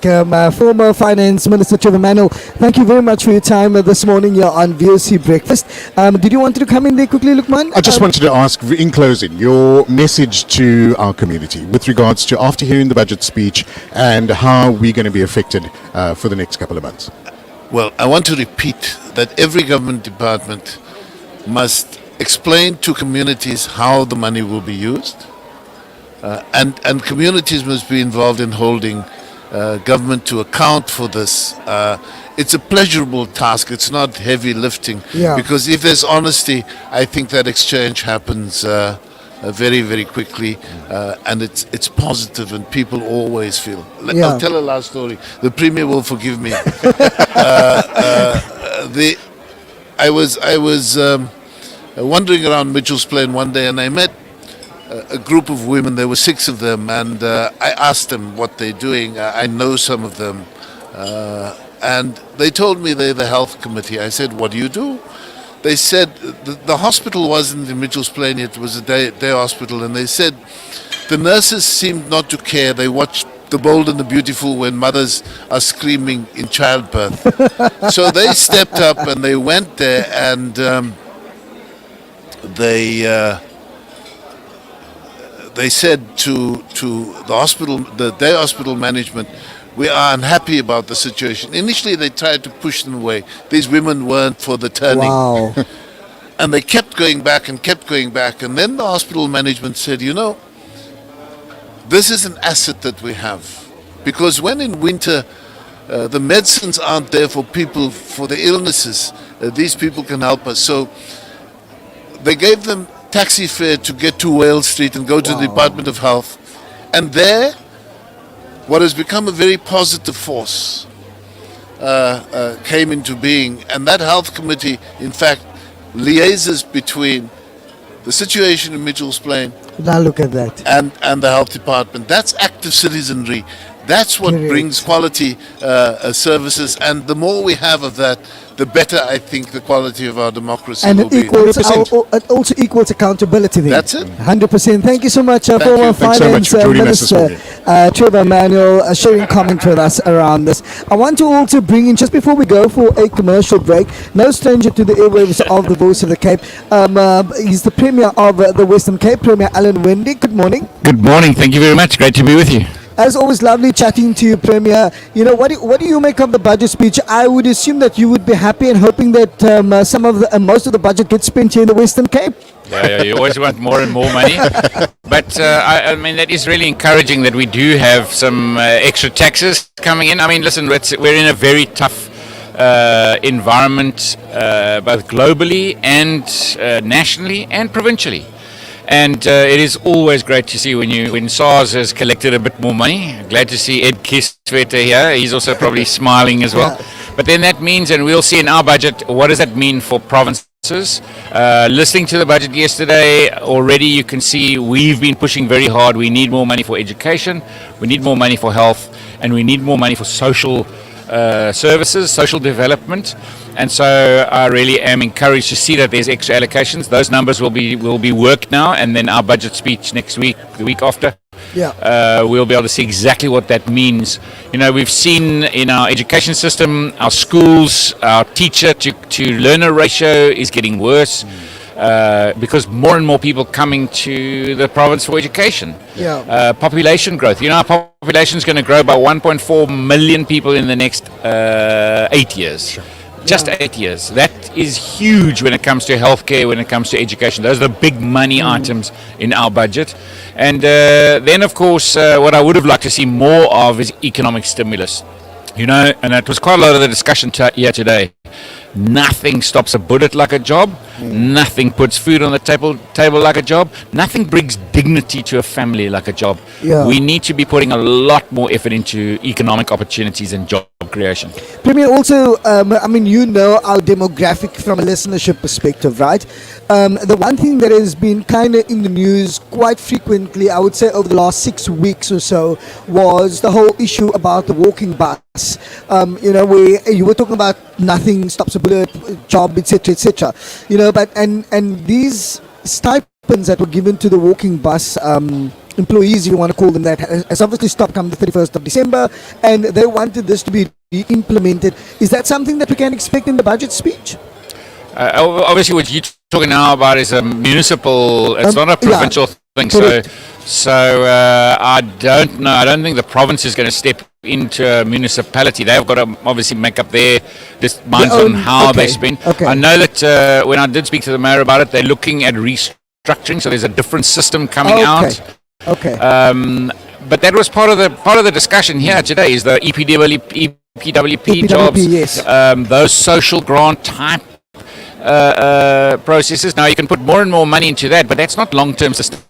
Correct. The sustainability comes when we get economic opportunities and Absolutely. jobs. I think the true result of the budget speech would be the midterm, to see where we are and how that's affected down to the ground, where we're talking about the EPWP as well. All of that has a ripple effect as well. Are you hopeful? Are you anticipating a good result this year, and that we can work cohesively?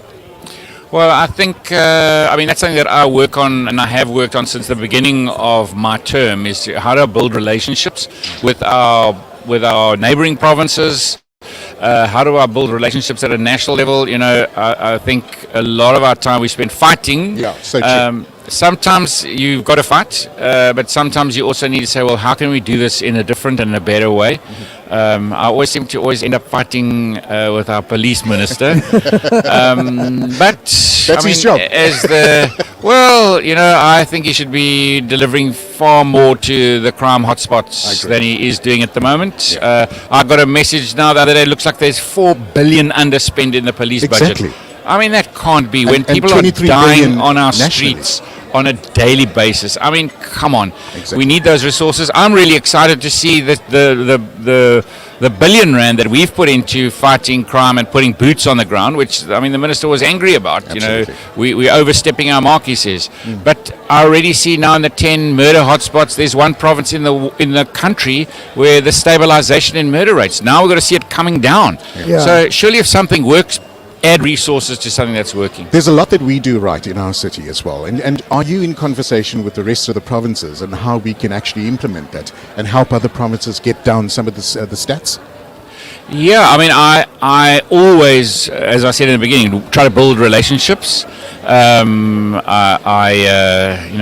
in regular contact with other premiers. David Makura from Gauteng was here just the other day. Nice. He was actually looking at some of the cannabis investments that have happened in the pharmaceutical area in the province. And So it's high on the agenda. and now. What's the punch here? But I mean, and if you heard his State of the Province address, and he's talking about what are the kind of things they can do there. I mean, when the vaccine rollout started, Limpopo was doing some amazing stuff on getting vaccine numbers up very quickly. Brilliant. Straight away, our team was saying, to Limpopo, can we come and visit? What are you doing? Lovely. So definitely, we've got to work on where we can work together. What I always say, whatever we do in the Western Cape, we do for a better South Africa. Absolutely. Of course, my constitutional mandate, and I've sworn allegiance to the citizens of this province. That's what I've got to do every single day of my life. Thank you. But I also am a South African. And Yeah. let's build it from there. We're glad to see that tourism is now also Yes, I was picking up just, a bit now I was as well. actually going to bring in, the Yeah. tourism aspect because It's I so know, lovely to see. yeah, and because I know the Premier was also asking, for the state of disaster to be lifted and so forth. And once that happens, you're going to see more tourism, the economy reviving quite quickly as well. And I think that is something that you've always been in the forefront for. Absolutely. We had the caller that sent through the message yesterday, for example, talking about the PDP, and I think she's in tourism as well, and wondering, she's so excited about that tourism is now coming back, so she can start earning a living as well. You probably be faced with these type of questions and concerns every day. Absolutely. And of course, we know in the tourism sector, it is an enabling sector specifically of those SMMEs that create jobs. But it's those small SMMEs that lost their businesses Yes. during the last 2 years. They had to close their doors. They didn't have clients.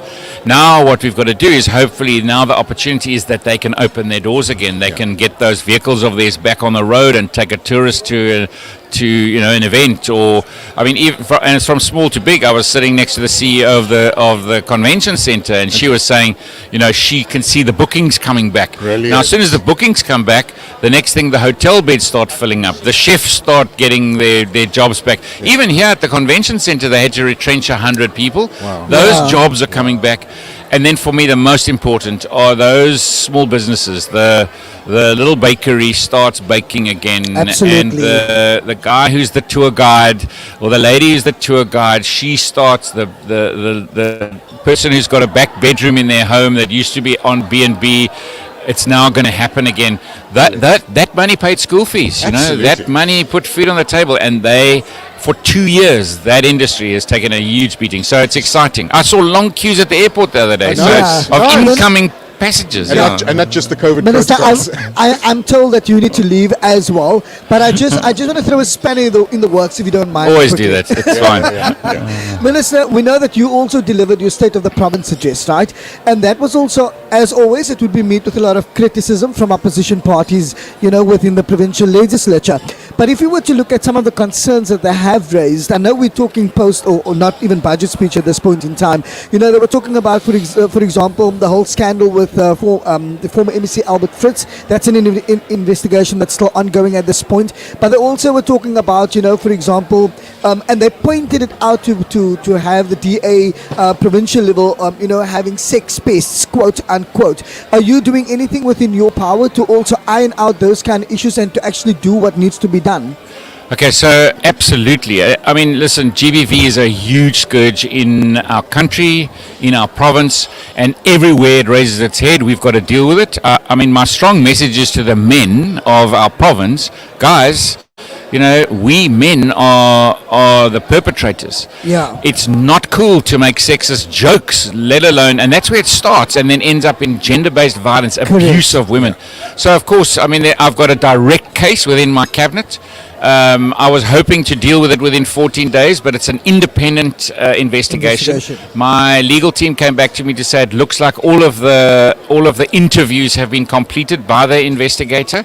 So I presume she's now writing her report. So I'm expecting it any day now. Okay. As soon as that happens, I will, obviously then I have to deal with the report, apply my mind. Yeah.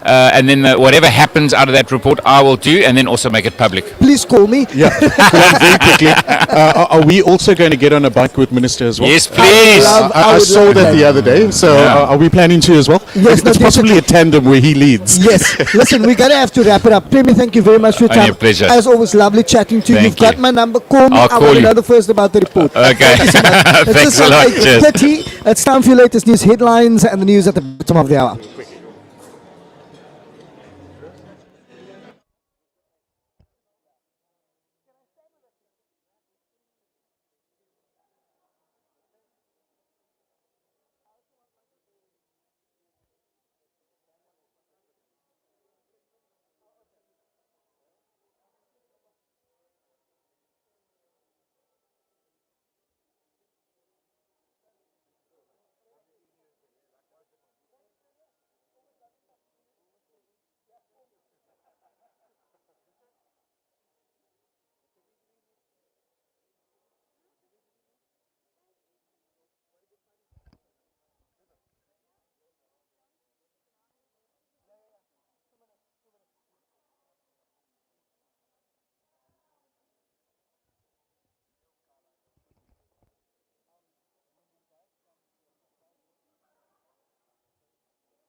Okay. Are we still doing traffic at all or anything like that? Okay. Oh, okay. All right. Let me the intro to the Volvo that's written in my head.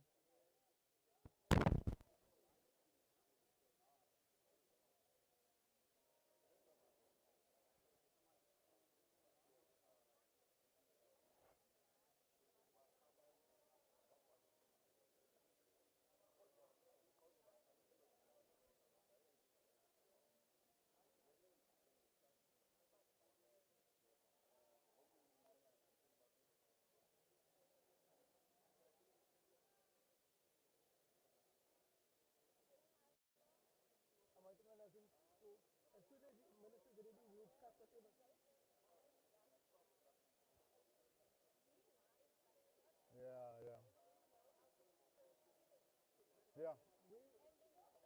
Um,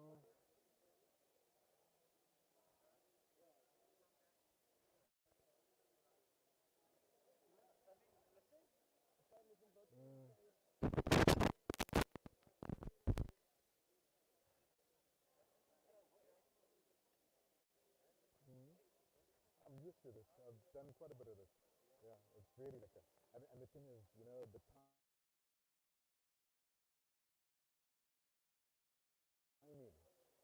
Sure. And you just gotta roll. Stefan.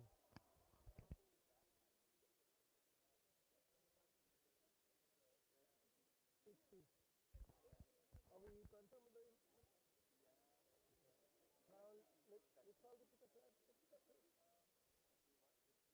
Fartik.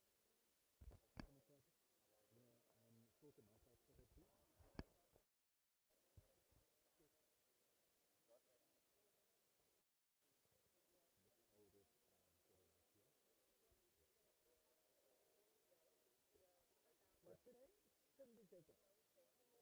Syndicate. Okay, the fraud. Do you want to go one time with taking? We go whatever. We'll just really.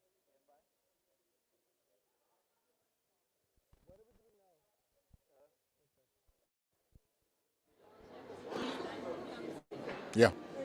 91.3 FM, still broadcasting to you live from the CTICC. This is VSC Breakfast. Lukman, you managed to rope in a student this morning Absolutely. as well. I'm so impressed that the students are here and have asked wonderful questions with regards to their concerns in their community as well. And I'm with your name, young lady? Caitlin Jacobs. Caitlin Jacobs. Caitlin Jacobs. All right. Thank you for joining us. Caitlin, where are you from? I'm from South Peninsula High School. Oh, lovely. Okay, so being here today, listening to the budget speech yesterday as well, what are your thoughts, first of all, and how does it affect you and in your community and in your environment?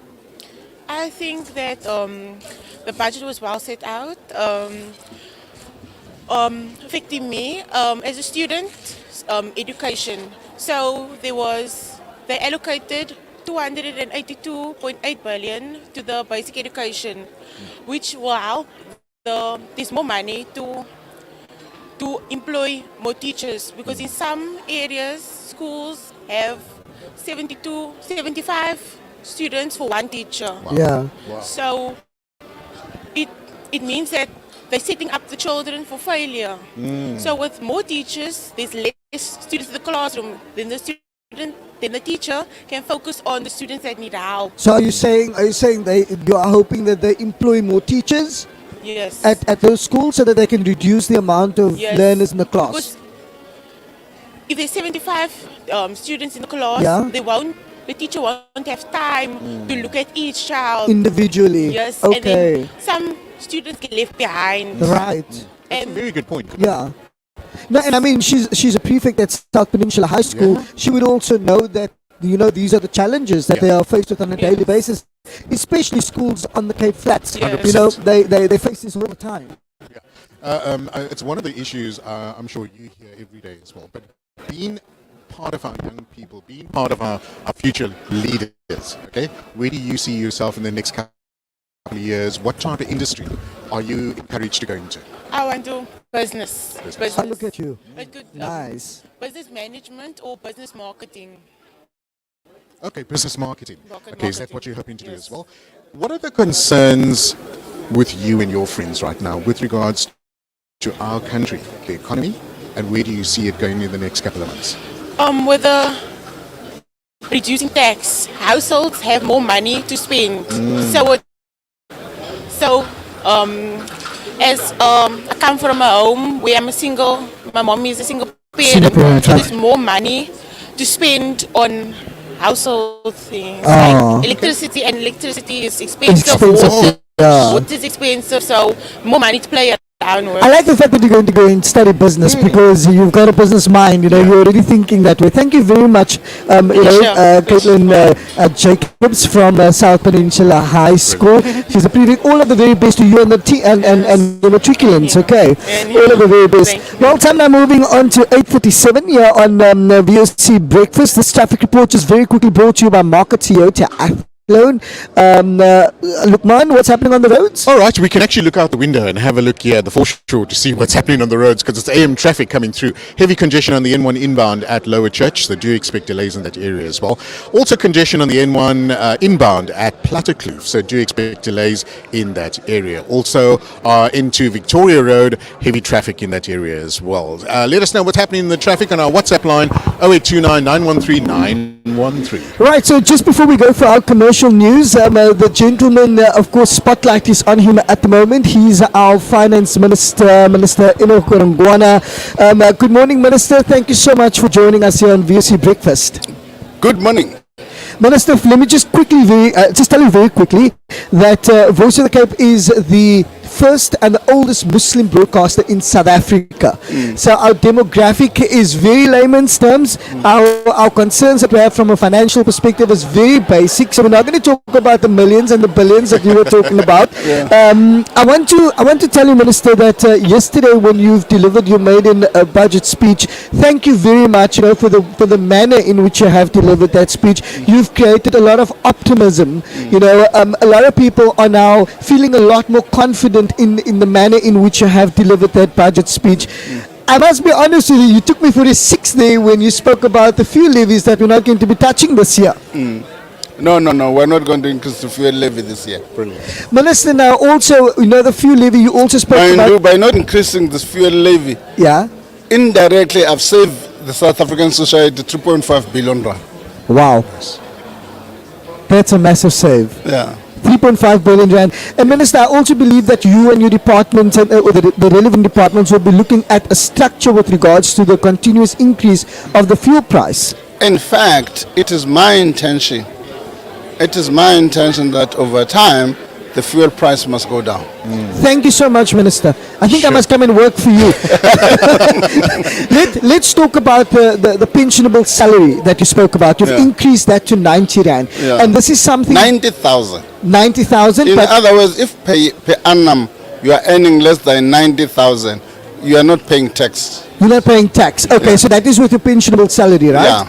Now, for those who are getting a pension grant from government Our as senior well, citizens. our senior citizens that have increased by 90 rand. Yeah, those ones Yeah, have increased by 90 rand plus another 20 rand. come October. Yeah. Or April, at least. Yeah. But now, Minister, how did you calculate that? Many of our concerns came from our listeners with regards to the amount that have been increased, that it has been increased by. They wanted to know, how did you get to 90 rand, and then another 20 rand, for example, because they feel that they can't manage that. Look, our calculation is based on how much has their pension been eroded by inflation in other areas. And we then say, how do we compensate for that so that they should not, as a result of inflation, lose their purchasing power? Yeah. All right. I think very good point as well. I'm very impressed with the budget speech. You're very optimistic. You're very upbeat as well. Do you get that from the president after his speech? Yeah, no, he was. He himself was also upbeat. Correct. I was Yes. very impressed as well. Yes. I love the fact that the questions came from the youth in the audience as Yeah. well. Valued and also very pertinent Yeah. to the issues that they face in their communities as Yeah. well. What are your thoughts? Look, communities are facing a number of things, challenges. What we need to do is to shift resources away from city centers, away from Sandton to Alexander, away from city of Cape Town or Milnerton or any of those places, to Mitchell's Plain, to Athlone, to Khayelitsha. Yeah. That's what we should be focusing on. Brilliant. I think it's a great idea. That's where the majority of our people are. Yeah. Coming into Cape Town, have you tasted some of our local cuisine? Have you had a Gatsby? What? A Gatsby. Do you know what a Gatsby is? No. You need to have when you come down to Cape Town again, please come visit us in Salt River. We'll take No. you for a Give me Gatsby. your card, I'll visit you in Salt River. There we go. I do go to places like Nyanga and eat what You is have called to- Ngambula and all those things. You have to have a It's not- Gatsby when you come to Salt River. Yeah, no, I'll do that if you give me a level. I'll Minister, come to Salt River. I want to come back to business quickly with regards to the budget speech, right? A lot of people were also keeping their eye on you on screen yesterday, and they were hoping that you weren't going to touch on, VAT and all of that, and you didn't touch on that. But Minister, what are the prospects looking like? Because, not increasing the levies, not touching VAT, there's a deficit and it has to come from somewhere, so what are the prospects? Let me just say, I said I got a lot of money last year, and I suspect I'm going to get some money from even this year from commodities and so on.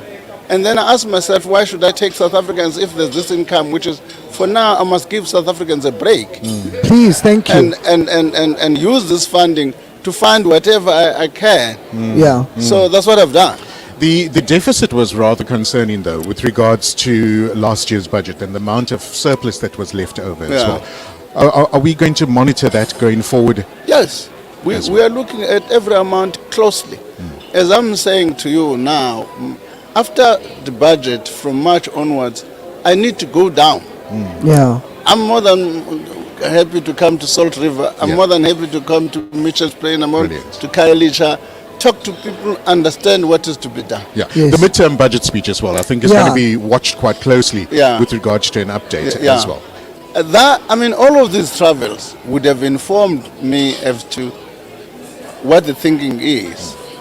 Part of the difficulty is that when we're putting more money, even on water even on roads, it doesn't come into poor people's areas. Yes, yes. We put money into areas that I don't say we should not do it. Yeah. Coming from the airport, it looks nice. Correct, correct, yeah. Going to Milnerton and all those areas, Brobecks. But we should concentrate on our impoverished communities. We should concentrate on those impoverished communities.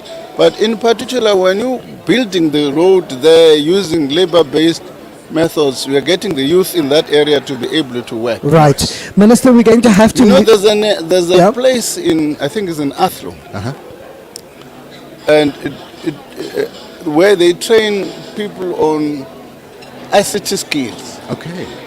And then training is, most of them have been gangster. Wow, that's amazing. I actually know the project very closely as well. Yeah. It's a wonderful project. Wonderful. It's funded by from DBSA. That's correct. So, because what we want to do is to work with every community to bring people from the streets into productive activity. That's fantastic. Lovely. Finance Minister Enoch Godongwana, thank you very much for your time. I know you've got to run and everybody is stopping you as you're making your way out of the CTICC. Yeah. On behalf of VOC Breakfast, thank you very much for your time. We're optimistic. Please keep us that way. Thanks. When we come to got the card of you guys. don't worry, I'll give you my personal cell phone number. We need to talk budgets. Yeah, so that I want to come to Please, Salt River. Yes, You have please. to. You need to come. You need to come. Make Let's go. sure you wear a jacket because the wind is quite hectic there Yeah. sometimes. Let's go for some commercial news. When we come back, we continue our broadcast here from the CTICC.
Right, we're in the final stretch of VSC Breakfast here on 91.3 FM. We are hoping to speak now to the SARS Commissioner as well before we wrap it up, Lukman.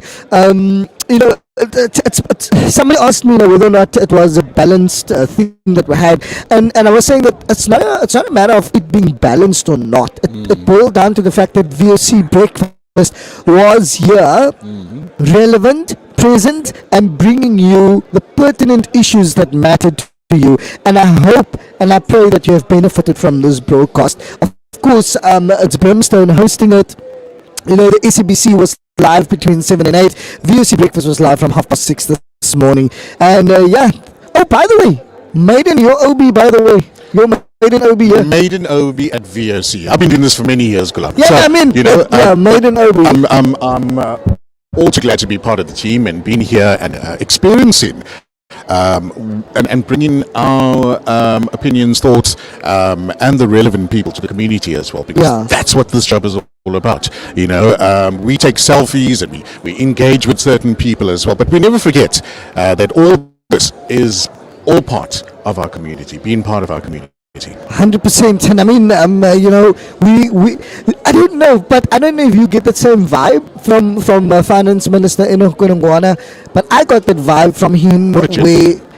What a gentleman. Yes, but I got the vibe from him. He's truthful, he's honest, and he's going to deliver. I think he's current. And I think he wants to remain current as well. So the points that he's brought up is obviously he gets reports and things like it. But I like the fact that he says, I want to come to Salt River. Yeah. I want to go to Milnerv. He knows what's happening in Athlone. Yeah. So he's got the ear to the ground. And for that, for me, that makes a good minister and somebody that can lead. Correct. I don't know, should we be going back for a commercial break or no? So we're going to continue this broadcast. I mean, some of the issues that, we had at South Peninsula High School that was also present here. There was a school from the Kailicha area that was there. Another relief that will be found in the personal income tax front, the middle income earners that will benefit now from an adjustment in the income tax bracket. This will now see that the annual tax-free threshold for persons under the age of 64 increasing to 91,250. Medical tax credits that will increase from 332 Rand to 347 Rand for the first month, and then or at least for the first two members, and then 224 to 232 Rand per month for additional members. So you can see that there's a lot of effort that was put in here as well. They're not going to be adjusting the general fuel levy and the road accident fund levy. That's the RAF, and he said that he saved them billions of rands. Correct. And he's aware of the fact that the money needs to come from somewhere, so he's not shying away from that. But we'll have to see by October, when the midterm budget speech is being delivered, how far we have come, because come June, the restructure of the fuel price, he is convinced that price needs to come down. 100%. We're going to hold him to that, because he said by June we should have a definitive answer on that. I think more importantly as well, he's worried about the deficit that we faced last year. There was a massive amount that was in surplus. Obviously meaning that money wasn't spent or misspent as well. And hopefully by the mid-budget speech, he's going to keep an eye on that in order to see where we are and report to us about the deficit, or if any. Yeah. I tried my luck with Premier Alan Winde to find out about the walking bus, because I knew it was on a municipal level, but I thought I'll try my luck because he's also the Premier of the Western Cape, and a lot of those questions from the listener also came in with regards to that. So I wanted to pose that to him, and I knew that he wasn't going to be able to answer that. But I think the disability and care dependency grants that have been increased by 90 Rand in April, with a further 10 Rand in October. The war veterans increases will also now be by 90 Rand. Foster care increases once off in 20 Rand. The child support grant also increased by an additional 20 Rand. Some people might be saying, 20 Rand, you know what, it's a 20 Rand, it's a lot of money if you add it over. If you add all those 20 Rands up nationally, the minister was looking at about 90,000 Rand that he's now added or saved in a way as well. But It's a staggered increase over the next couple of months, and every little cent, every little bit counts right. Do you know what it amounted to over 12 months? No, what is the figure? 44 billion rand for social distress And that grants. money has to come from somewhere. It has to come from somewhere. The relief provides 350 rand to unemployed South Africans. That has been extended by another 12 months. So by next year, March, I think they'll probably relook at it. So there's a lot of stuff that is happening at the moment. It's about aiding and reviving an economy that has suffered for the last 2.5 years. Also eager to see Mr. Manuel, Trevor Manuel, Trevor that Manuel. was here and giving his opinion as well. Also bearing in mind that Trevor Manuel is not just Trevor Manuel. You know, Trevor Manuel is has served in government since 1994. He's also basically taken South Africa out of debt. You know, come 1994. As I was saying, Trevor Manuel is one of those people that has kept his ear to the ground as well, giving pertinent advice. And also he engages a lot with business as well as communities, and give an example about people in Mitchell's Plain where he knows exactly what happened. That goes to show that is somebody that is near and dear to our heart. He's a guy that always the community issues matter to him. They didn't like the fact that he could actually mention schools by name. 100%. Yeah. You know, he's a Cape Town boy as well. Yeah. So, you know, it's always nice to hear him always keep that in his heart and never forget our community. It's a form of acknowledgement, right? Exactly. Yeah. No, he's a great guy. I used to, I tried my hand at golf many years ago. Yeah. And he was still a minister at the time, and him and his bodyguards were at the driving range. Right. And I would obviously slice a few odd, go left and right or whatever, and you'd get a few chirps from his end about my lack of playing golf, So he's an awesome guy. No, Very nice. absolutely. Look, we're going to have to leave it there. Look, man, we need to wrap it up. That's it. We're back tomorrow. We're doing all of this between 6:30 and 9 o'clock tomorrow as well. Thanks to everybody, the entire team for being here and being part of the outside broadcast. And remember to keep corresponding with us on the WhatsApp line 0829 913 913. Have a great Thursday. Assalamu alaikum. There we go. There we have it. Well, it was a fully fledged team this morning. Thank you to Lukman as well. Nazim Peterson, Fasih Peterson, Firoz Sheikh, Lashair Dan Gilbert. Oh my goodness. I think Miss Lowe actually lost a few extra kilos while she was running around here trying to get guests and stuff. Faldi van der Lily out in the Saltover studios, as well as Junaid Benjamin. We do this again tomorrow morning. We're going to be all over your wireless from 6:30. I won't be staying until 9 o'clock, but 9 o'clock will be in 3 minutes time. So from myself, Kalam Fakir and the team, have an absolutely lekker Thursday. Assalamu alaikum.